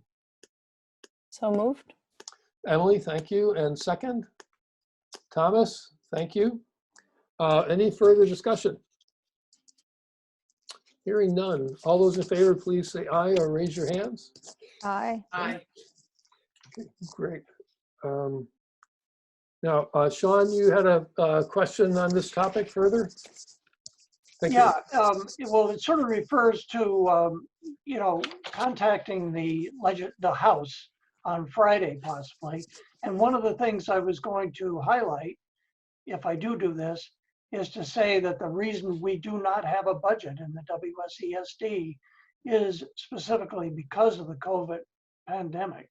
Because we were going to meet on the 17th, yeah, and that was canceled. So just as, you know, so people started thinking, well, maybe we could use federal funds. That was a direct result of not having that budget passed, was because of the pandemic.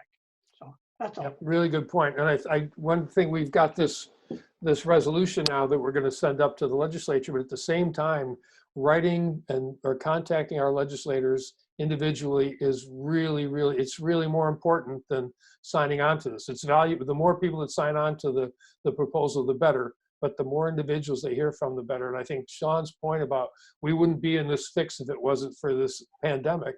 That's why we don't have a budget. And you know, we shouldn't be penalized by that. Except, you know, I mean, we'll share the pain with the rest of the state, but we shouldn't be singled out more intensely, I guess. So I just want to double down on what Sean said about contacting the legislatures and making that point. Anything else on this topic? Yes, Liz? Maybe that should be in the letter that we send as a board too, because we didn't have our budget voted down like some of the other towns. We just never had the opportunity to vote.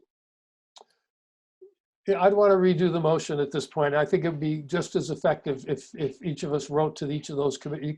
You can write to the clerk. You can write to the clerk of the committee, and they will get it to each of the members of the committee. I know. As well as our. No, I'm talking to everybody now. Okay. Yeah, as well as our individual legislators. Great, thank you. Anything else? Okay, well, the next topic is committee reports, which will be brief, but we are going to do some committee assignments. Hopefully, get people to sign up for committees, and also talk about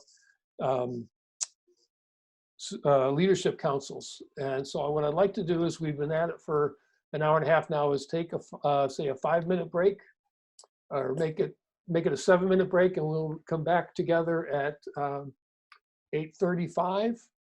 Is that agreeable? Okay, so we're going to recess for 7 minutes. Everybody get up and walk around.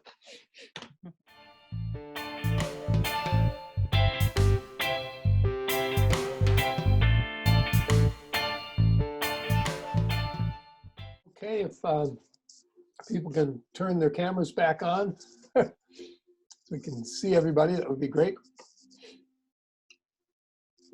And we'll get started on the committee reports. I don't know that we have any actually committee reports. I'm not sure. I don't think any committees have met, including the supervisory union, in the last couple of weeks. Are there any reports or any updates? No. Okay. So the two things we need to talk about are we have 4 new members on the board, Liz, Jackie, Tim, and Michelle, and we have 8 committees, and we'd like to get the new people on some of the committees. And I've heard from a few of you about some of your preferences, but I'd like to actually hear from you again in terms of the options. So let me just briefly run through the 8 committees, and they have very short mission statements, so it just take a couple of minutes to go through, and then talk a little bit about which committees you'd like to be on. And then we need to talk about what work the committees for the committees to try and convene on a Zoom platform, and talk about what they can be doing in terms of what we're facing right now, what they can be doing to support the remote learning, and what else, anything else going forward. So if that's agreeable, I'll just quickly run down the list of committees and we'll see what we come up with. Can I ask a question, David? Yes. Just before. Yes, go ahead. So is it the case that all committees will have reassignments? Because I can imagine cases where, you know, maybe somebody feels like their skills are better suited. They've been on a certain committee, but another committee popped up and they feel like they maybe will switch. So, or are we just saying all previous board members are on the committees they were already on?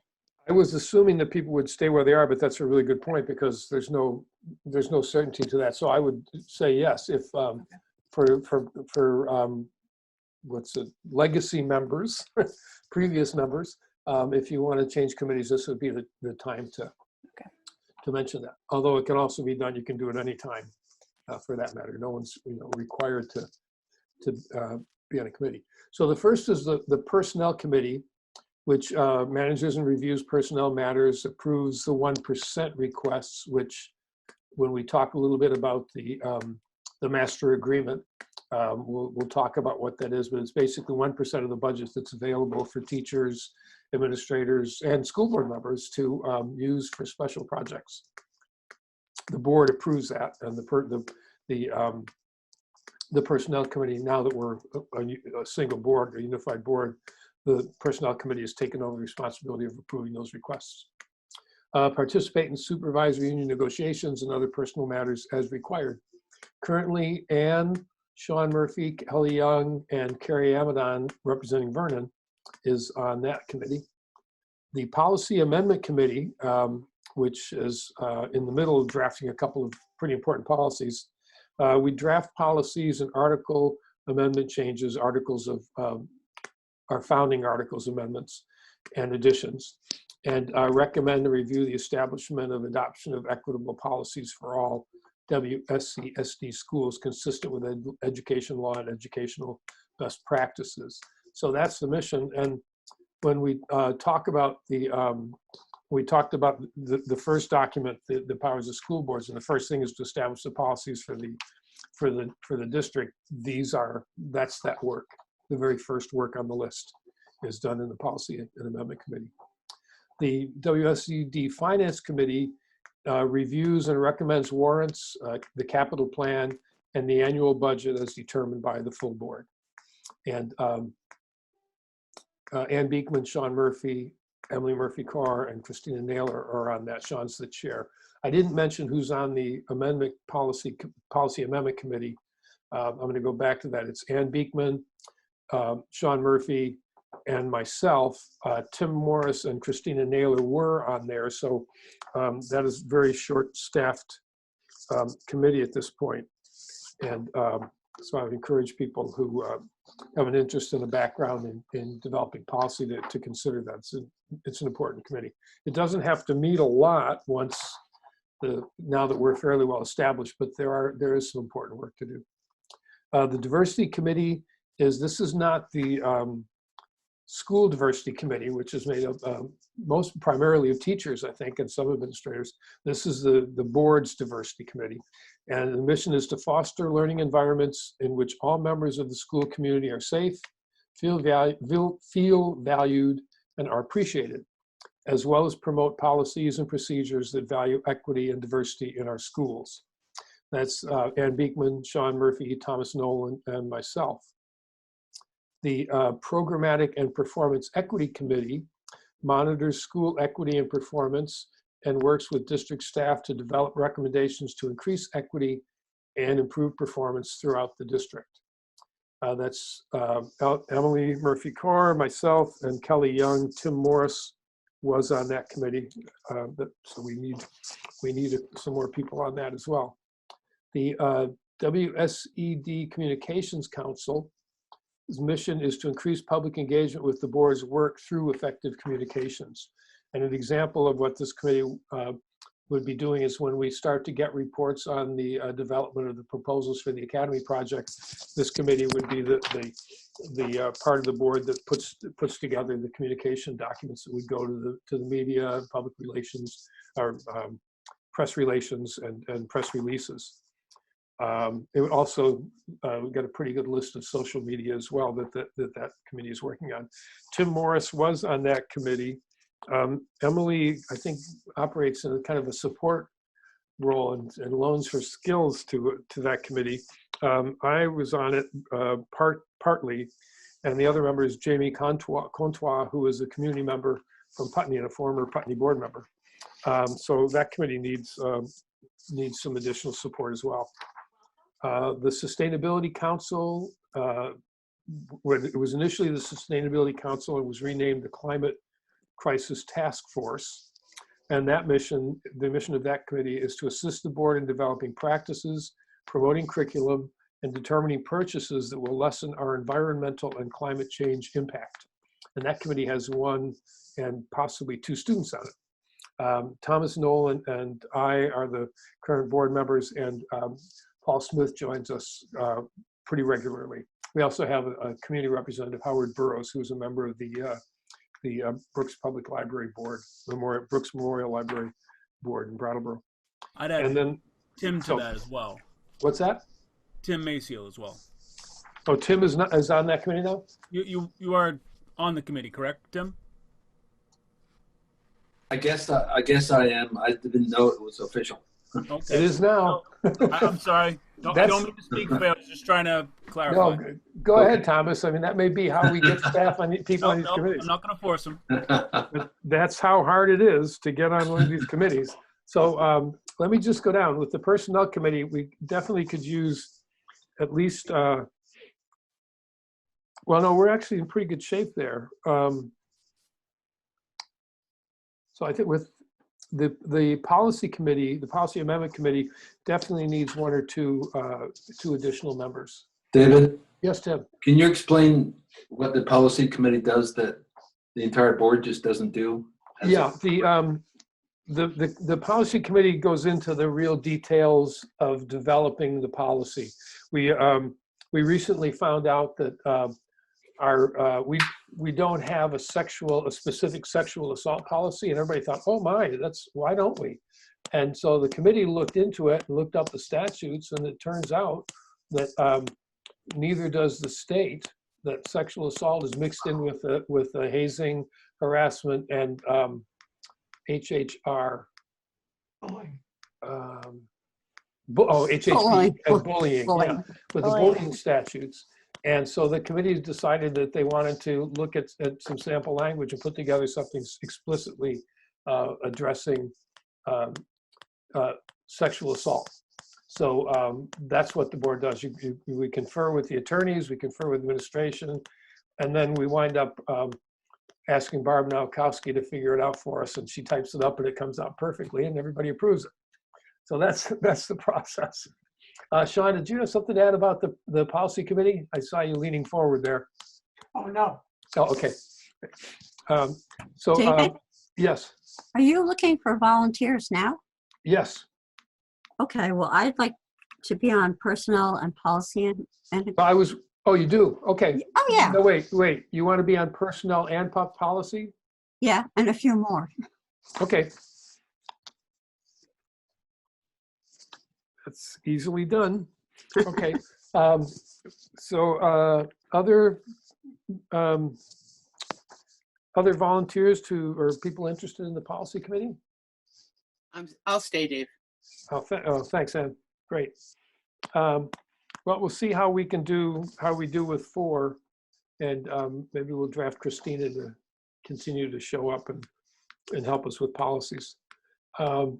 The Finance Committee, I think, let's see, Christina is gone, so there's no representative from Dummerston. And I think, Emily, you had expressed an interest in that.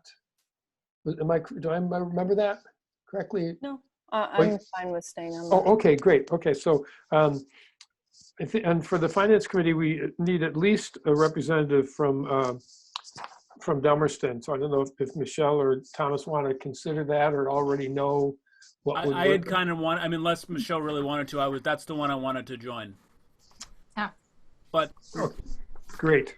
Unless Michelle wants to, because she gets first crack at it if she You wants. can happy to hand it to you.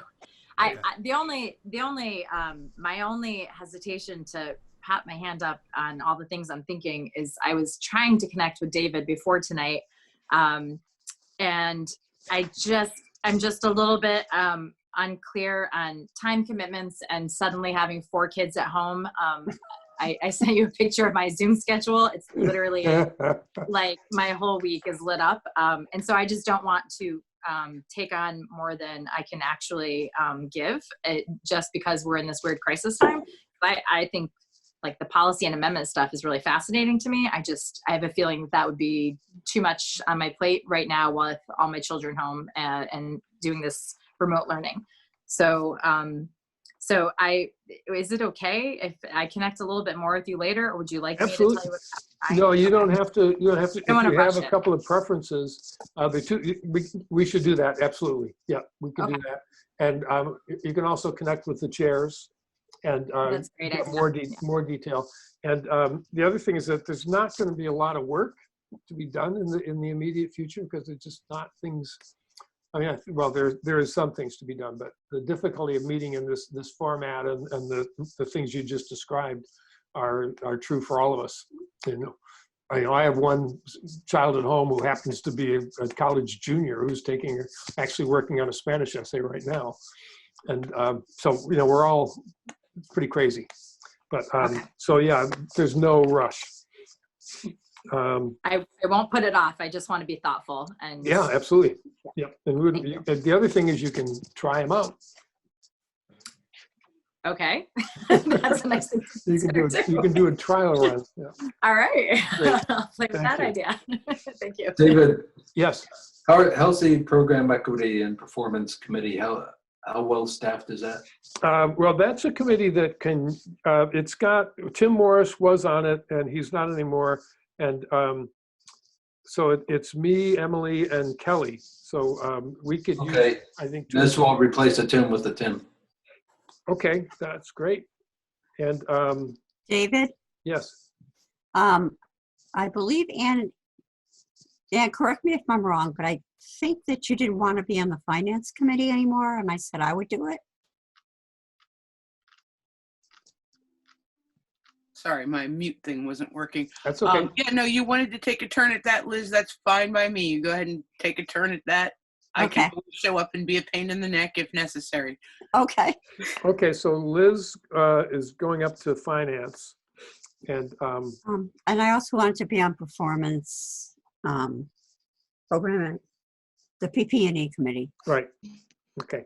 So so now okay, so we're still on the programmatic and performance equity committee. Other interests, Sean?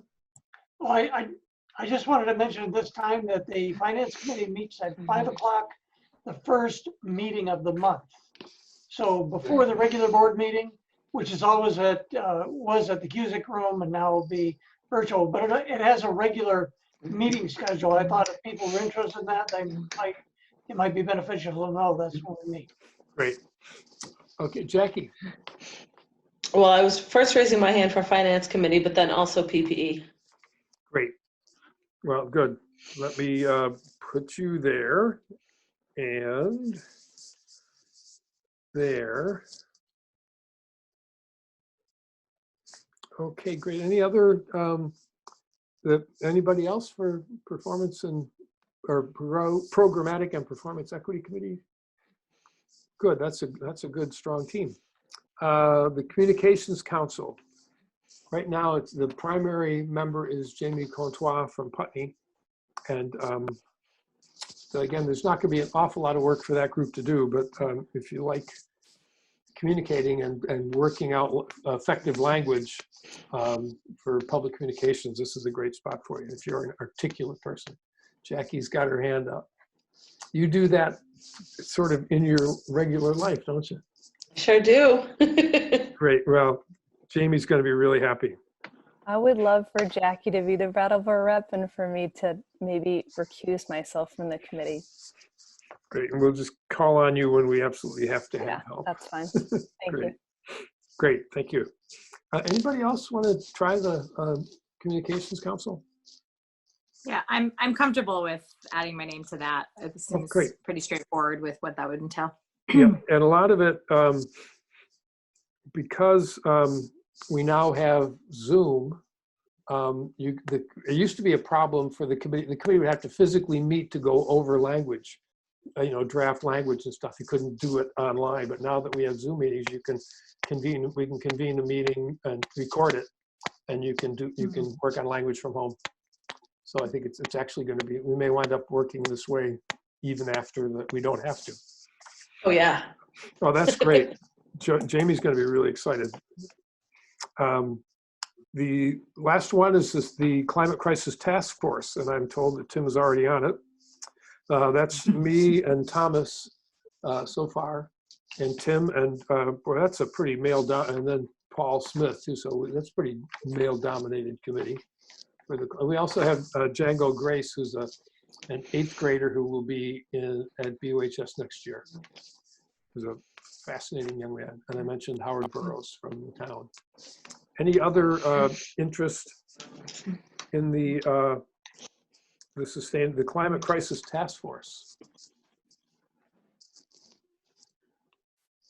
Well, we'll leave it as it is for now. This is great. This is, we're in good shape. I would ask let me just go through. Thomas is the chair of the task force, so I'd ask you to convene. I'd ask all the chairs to convene a meeting, or at least make email contact, and see about trying to get together at some point in the next few weeks. Next week is a vacation week for school, so it's going to be even harder for people with kids. But yeah, Jackie, question? Sorry, did we skip volunteering for the diversity committee? I really meant to do that too. Oh, well, I got your name there, but I think we probably did skip over it. You just knew. Yeah, I just knew. Yep. Yeah, the diversity committee is Ann Beekman, Sean Murphy, Thomas, and myself, and Thomas is chair of that as well. That would be fantastic, Jackie. David, Kelly Young has her hand up. Oh, hi, Kelly. What would you like to say? So at the end of this, can you send out an email just confirming who's on each? So, yes. The chair will know who to send the email to. Right, and I will, that's a really good point. And I will also send this to Barb, and she'll put it up on the web as well, but I'll send it out in the morning as an email. Thank you. Great, thank you for that suggestion. It's a great idea. I just want to make one note. Yes. So PPC typically, but I'll email out everybody, but it's for something for you guys to think about. Typically, we met on the opposite Wednesday of the board meeting in the evening, so that could accommodate. And sometimes we'll often have administrators there who are kind of presenting or supporting. I'll email out to make sure it's good for everybody, but just to keep in mind. Great, thank you. So Emily, you're going to take care of that, and Thomas, the diversity committee. I'll contact Jamie about the Communications Council. Sean will contact Liz, Jackie, Thomas, and Emily about the Finance Committee. The Policy Committee doesn't have a chair without Christina anymore. So, Ann, would you like to chair the Policy Committee? Sure, Dave. Thank you. Okay, great. And then Kelly on the Personnel Committee. So great, thank you. Now we now that we are 10 and we have 10 schools, it's time to sign up for Leadership Council. So we currently have Sean is on Leadership Council in Guilford. I think Ann and Liz, are you both attending the Putney one? We have been, but if you want to officially assign me to the Career Center, I remain. Oh, that's right. Right, that's right, Ann, I forgot. Yeah, you can obviously, board members can go to any of the leadership councils and attend their public meetings. It's never an issue. But yeah, thanks, Ann. I forgot about that. You wouldn't want to do. You already have one. So that leaves. David, I'm always at the Putney Leadership Council. What's that? Meeting. I'm always at the Putney Leadership Council meetings. Yeah. So I'll be there. Okay, good. Okay, so we have Academy, Green Street, Oak Grove, Dummerston, BUHS, and Dummerston, Guilford, Putney, Career Center, BAMS, and what am I leaving out? Guilford, Putney, Dummerston, Academy, Green Street, Oak Grove, BUHS, and BAMS. Well, that's only 9. The 10 includes Vernon, doesn't it? No, No. it includes EES. Yes. EES, thank you. Thank you. Okay, great. So anyone want to nominate themselves for any of those schools? It doesn't have to be in your community. It's nice if it is, but it doesn't have to be. Is there any idea of when they meet? No, there are only a few that are established, and the meeting, Sean's got some information on that, but I'll just tell you the little bit that I understand so far is that different councils are setting up their own times and shifting them. Sometimes they meet late in the afternoon, they meet in the afternoon, sometimes in the early evening, and so there's no real pattern. And we also haven't talked about length of term, although we can wait and see how things work out and then talk about that when we have a little bit more experience. But no, it's up to the councils to figure out when they can meet. And there is a tension between teachers who don't want to have to stay and administrators who don't want to have to hang around necessarily for a 5 or 6 o'clock meeting, and then parents who can't get to a meeting until 5 or 6 o'clock, or community members. So that needs to be worked out. But that's up to the councils to try and find their way through. Putney has a meeting time. If anybody else wants to come, it's 4:30 the first Thursday of every month. We did a compromise between parents and teachers and administrators. Great, thank you. I'll volunteer. Emily, go ahead. I'll volunteer for Academy. Okay. Thank you. Yeah, Stephanie's names. I actually looked them up. I'm sorry, so they're either getting some feedback on somebody's mic or somebody's trying to talk and I can't hear what they're saying. It appears to be Kelly. Ah, okay. Thank you. So Green Street. Now Mark's right there, so you better. Okay. Thanks, Jackie. Oh, Jackie has it. Yeah, she grabbed it. You got to be quick, Tim. Okay. What about Oak Grove? That's you. Other Dummerston, BUHS, BAMS, EES, I'll volunteer for BUHS. and that was Kelly. Kelly. Thank you. You can put me down for Dummerston. Okay.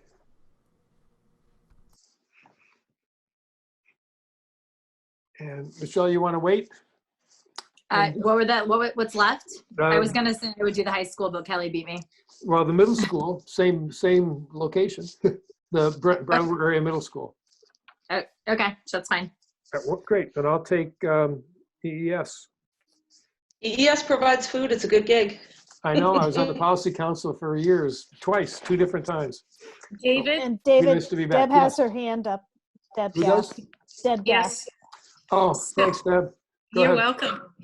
So could we align this leadership council representation with our policy council, and so that could be part of our policy council? Yep, absolutely. Excellent. Yeah, Okay. you generally have staff there, and the leadership councils have staff. Yep. And you also have obviously parents. And the same thing is, the same is true for the Career Center, which has an existing council. What's that called, the Career Center Council? It's a state. Called the Regional Advisory Board. Regional Advisory Board, yep, the RAB. Okay, So great. it's not unprecedented. Yeah. Great, perfect. Thanks, Deb. Thank you. Thank you, Lyle, for seeing that. Well, that was easy. So I guess it's up to each of us to contact the administrator. Well, Liz, how has it worked in Putney? Does the, you've got your time set aside, or Sean, either way, how do you convene your meetings? Does the principal send out an email to everybody? Well, we elected to go with a chair and a clerk. Mhm. So that goes, it goes to central office, but I can certainly let the board know. No, I'm trying to figure out how to convene, how each of these people each of us who just signed up for a board can find out when the next meeting is. So It's always posted, but I could also let you know. Well, no, I wasn't, not so much for Putney, because we know you're on Right. Putney and you know when it is, but everybody else has to contact their individual schools to figure out when that committee is going to meet. So Sean, how do you do it in Guilford? Well, they establish an agenda, so it is posted on the website, and then we also have a regular meeting time, so it's the first and third, I believe, Fridays at 1 o'clock. Okay. Actually, now they're meeting every week since the Right. COVID issue has come on. Right. Okay, so I think what I'm gonna propose is that we each contact the administrator in the building that where we've joined the leadership council, and let them know that we're there, and to convene a meeting when they think they can manage. For those that are already in place, it's going to be a lot easier. For councils that don't yet exist, it's going to be more of a challenge. But because of the value of the input that we've been getting from Putney and from Guilford, from those leadership councils, it's really obvious that the idea was a sound one, and that having that voice, being able to have the teacher voice immediately available every few weeks or month, and the staff or the administrator and the parents is really helpful. It really does inform our work. So we want to get these set up so that we can have regular access to those voices in all of the school buildings. So please contact the administrator that you are going to be working with and see what you can arrange to set up. It's going to be different in every building. There's not really a format except for the broad outlines that are in the policy. And so actually I'll send that out to everybody.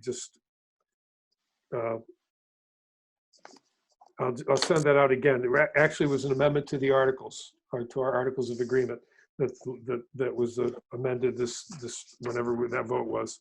So I'll send that around to everybody. So it's a good template for how to proceed. David? Yes. Sean, I think you're on the leadership council for Guilford, is that right? How are we going to respond to that letter of concern that they wrote?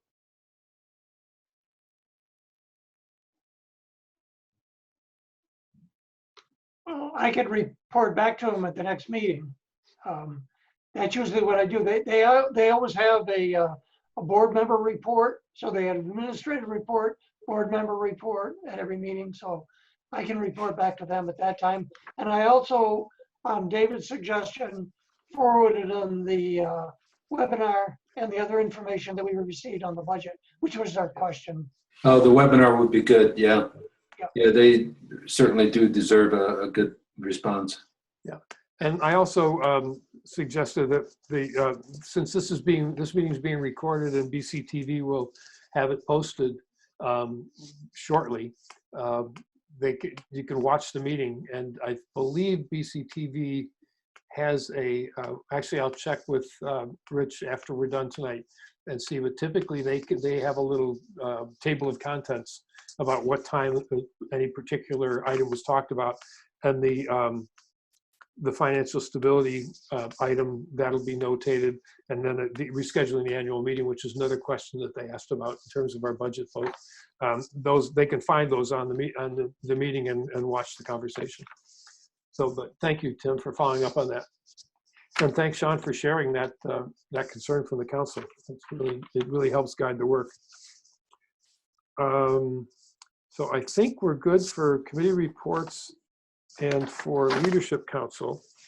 So now, next topic is to reschedule our annual meeting. As you probably know, the Secretary of State sent advice that anybody that had one scheduled during this time of social distancing should probably reschedule it. And they suggested May or June. Ours, I think, was scheduled for May 19th, was it? May 9th? I had it in front of me previously, but May 12th. May 12th, yeah, I was wrong both times. That's all right. But so May 12th. So I guess I'm open to suggestions for what we should do. I think we should try and reschedule it just in case we could meet. The other suggestion from the secretary was that we consider remote or mail-in ballots. And so anyway, Thomas, you had a thought? I was going to ask, is it illegal or completely impossible for us to do it like this? Yes, it's illegal and impossible. Okay. There's no way to verify. What the governor signs so that we can do this does not apply to that? No, this is, people can find this meeting and they can tune in. The only people that are not, it's not available to are people who don't have internet access, and they decided that was okay for now. That some people would not be able to attend the public meeting. But the annual meeting is, you have to sign in, you have to be checked in as a town resident, a voting resident of the town, and that's impossible to do online. Yeah, I wasn't to thinking. verify the voters. Yeah. I say we push for however possible, mail-in absentee voting, because it has to be done. We have to do it, but it's not worth people risking their lives for if we can control it. So, just like what would happen in Wisconsin was ridiculous. Yep. This would be ridiculous if we can control it. If we could do mail-in ballots, there's no reason not to, in my opinion. David? Yes. So part of this pending legislation that we were discussing earlier, that we wrote the resolution on, that actually removes the requirement for a public vote. So, you may want to not address it this meeting just because that's going to be discussed this Friday, and there may be some more guidance that comes out relatively soon. Oh, thank you. I didn't know that. That's really important. Is there anyone that, I can't see any advantage, since they're going to be talking about this on Friday and we might have some news about it within a week or so. I can't see any reason to schedule a meeting now and go through that whole process. Right. We'll have to make sure, if we decide that we're going to have a meeting, we'll have to do the 30 day Right. warning. So that we'll need to keep in mind. I think part of the issue with Australian ballot is, can we bring the people in to count ballots safely? And that's one of the considerations that I think we'd want to make sure we're talking with town clerks about before we went down that road as well. A whole new group of problems to solve. David? Yes. So unclear. I'm sorry. Was that Ann? Well, it was. We put the floor vote in our Articles of Agreement, and by law, in order to change the Articles of Agreement, we have to have a vote on the Articles of Agreement. And I don't know if the legislation currently being considered would allow for that or not. I can't imagine, well, I guess I can't speak now knowingly. I can't imagine that the legislature couldn't set that aside given under these conditions, and or that if they passed new legislation that would, for this 1 year, that would override what we're saying. Yes, and I think in the guidance, either from Will Senning or from Jim Condos, it talks about 1 year in regards to the Articles of Agreement. I'd have to go back to reread it to be specific, but it seems like they had talked about Articles of Agreement in one of their. Good point, Ann. Well, definitely got to have to chase that one down. Sean? Yeah, I approached our town clerk in Guilford, and she didn't warm up to the idea of having an election through the mail at all, because you have to have the BOC there. It's too risky, and so it did not float very far. Yep. David, Carrie Yes. Amadon has her hand up. Carrie, thank you, Lyle. Hey, David, thanks. I'm sorry, lawyer's daughter coming out in me. At the May 17th meeting, I think we just postponed to a certain date. Is there any legal thing we need to do? Do we actually need to get 7 people in a room on that date to postpone again? Not if the legislation is passed saying that we don't have to pass a budget. So, but if the legislation doesn't pass on Friday, is there some bizarre obligation we have to gather people in a room and say, we're going to postpone again? I'm sorry, just my brain went, wait a minute, what did we do at that meeting? Yeah, we'd have to get clarification on that. It seems Okay. like, when you've got the governor saying don't meet, and then the statute saying meet, who do you listen to? So yeah, more unknowns. Okay, thank you. Put it on the list of unknowns. Any other? Well, I just wanted to clarify what was just said. There's not going to be a vote in the legislature this Friday. It's just going to be the subcommittee. So I think if the vote does take place, it'll be at a time uncertain. Yeah, it won't be. They won't take a long time though, because they know about the July 1st deadline. Yeah, and just since you mentioned that, Sean, one other thing, that meeting will be streamed. If you go to the Vermont Legislature website, you can watch them to discuss that on Friday. Everything is on Zoom now. But what I'm hearing is that we probably don't need to do anything now. The July 1st is the deadline, so if nothing happens, we have to have a warning before 40 days, or probably 45 days before July 1st. So mid-May, we're going to have to finally make a decision. We meet again the first Wednesday in May.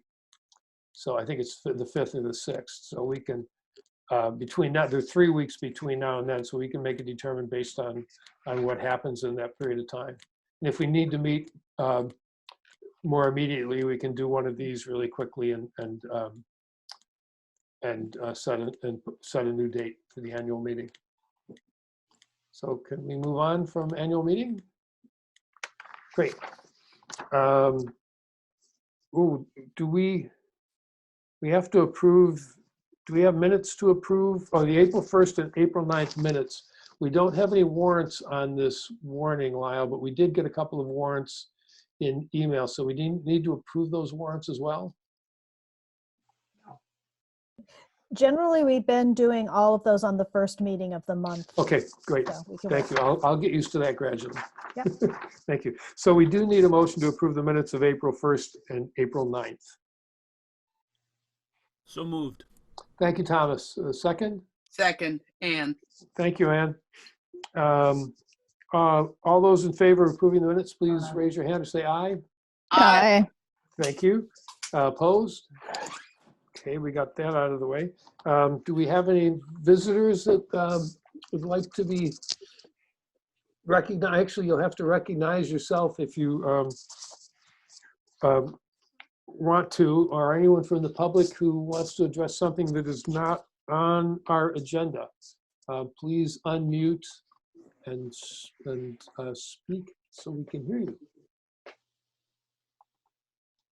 So no recognitions and no public comments. Do we have any communications, Lyle, that need to be David? shared? Yes. Aaron Kachuk has a hand up. Oh, great. Aaron, Deb Gass does too, or is that left over? Yep. Aaron, can you unmute and address us, please? Yes, hi. Hi. I just want to thank you guys all for all your hard work in this crazy, crazy time. It just feels good listening to this meeting and hearing all these thoughtful you're just being so thoughtful with all of this, and I just wanted to thank you. Well, thank you for showing us the way for so many years. 1 year, Dave. Deb, your hand is up, but it's okay. Well, now it's gone. I can do it. Sean, but Frank, I see your hand. Yes, are we in communications? I wanted Yes. to. Yeah, Okay. we're in free Okay. fall. Let's see. We had.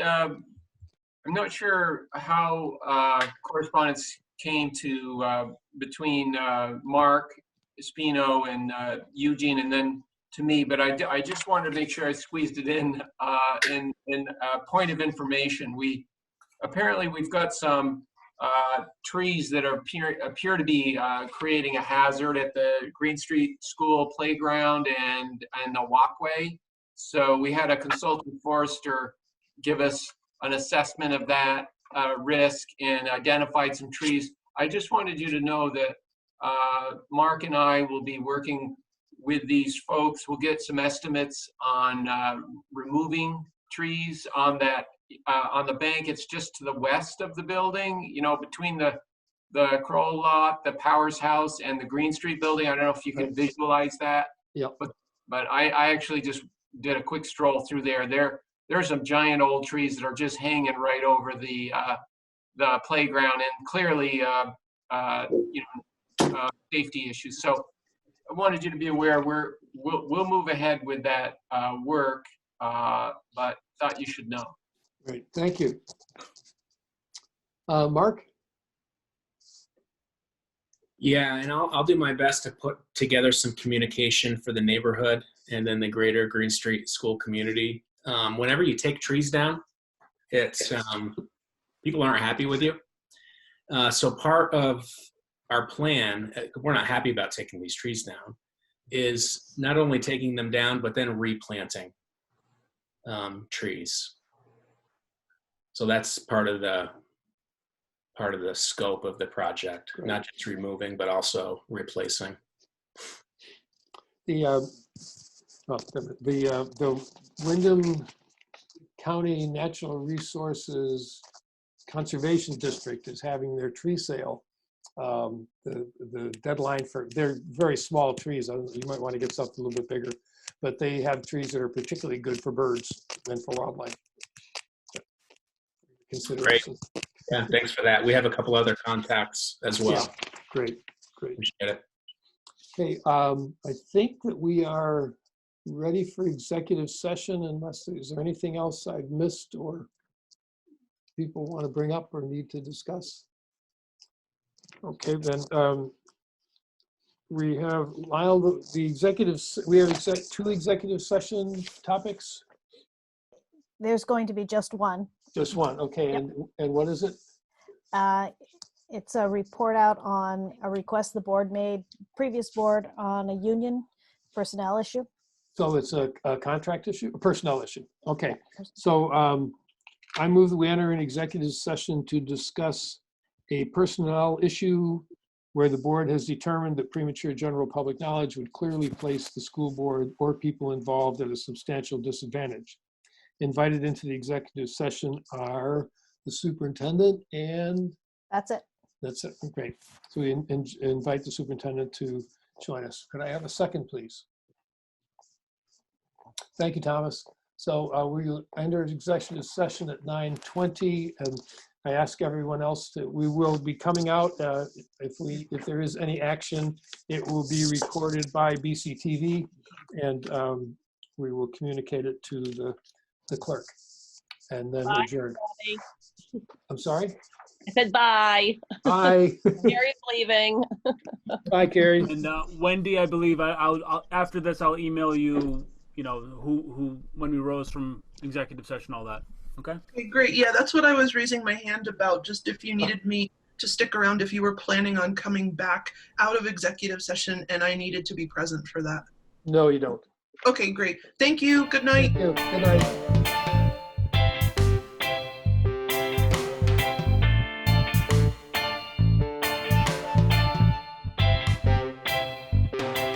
Could I have a motion to adjourn? We can stay on, Rich, and we'll figure this out.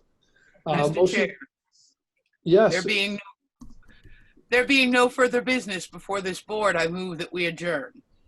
May I have a second, please? Second. Liz? Oh, a lot of seconds to get out to adjourn.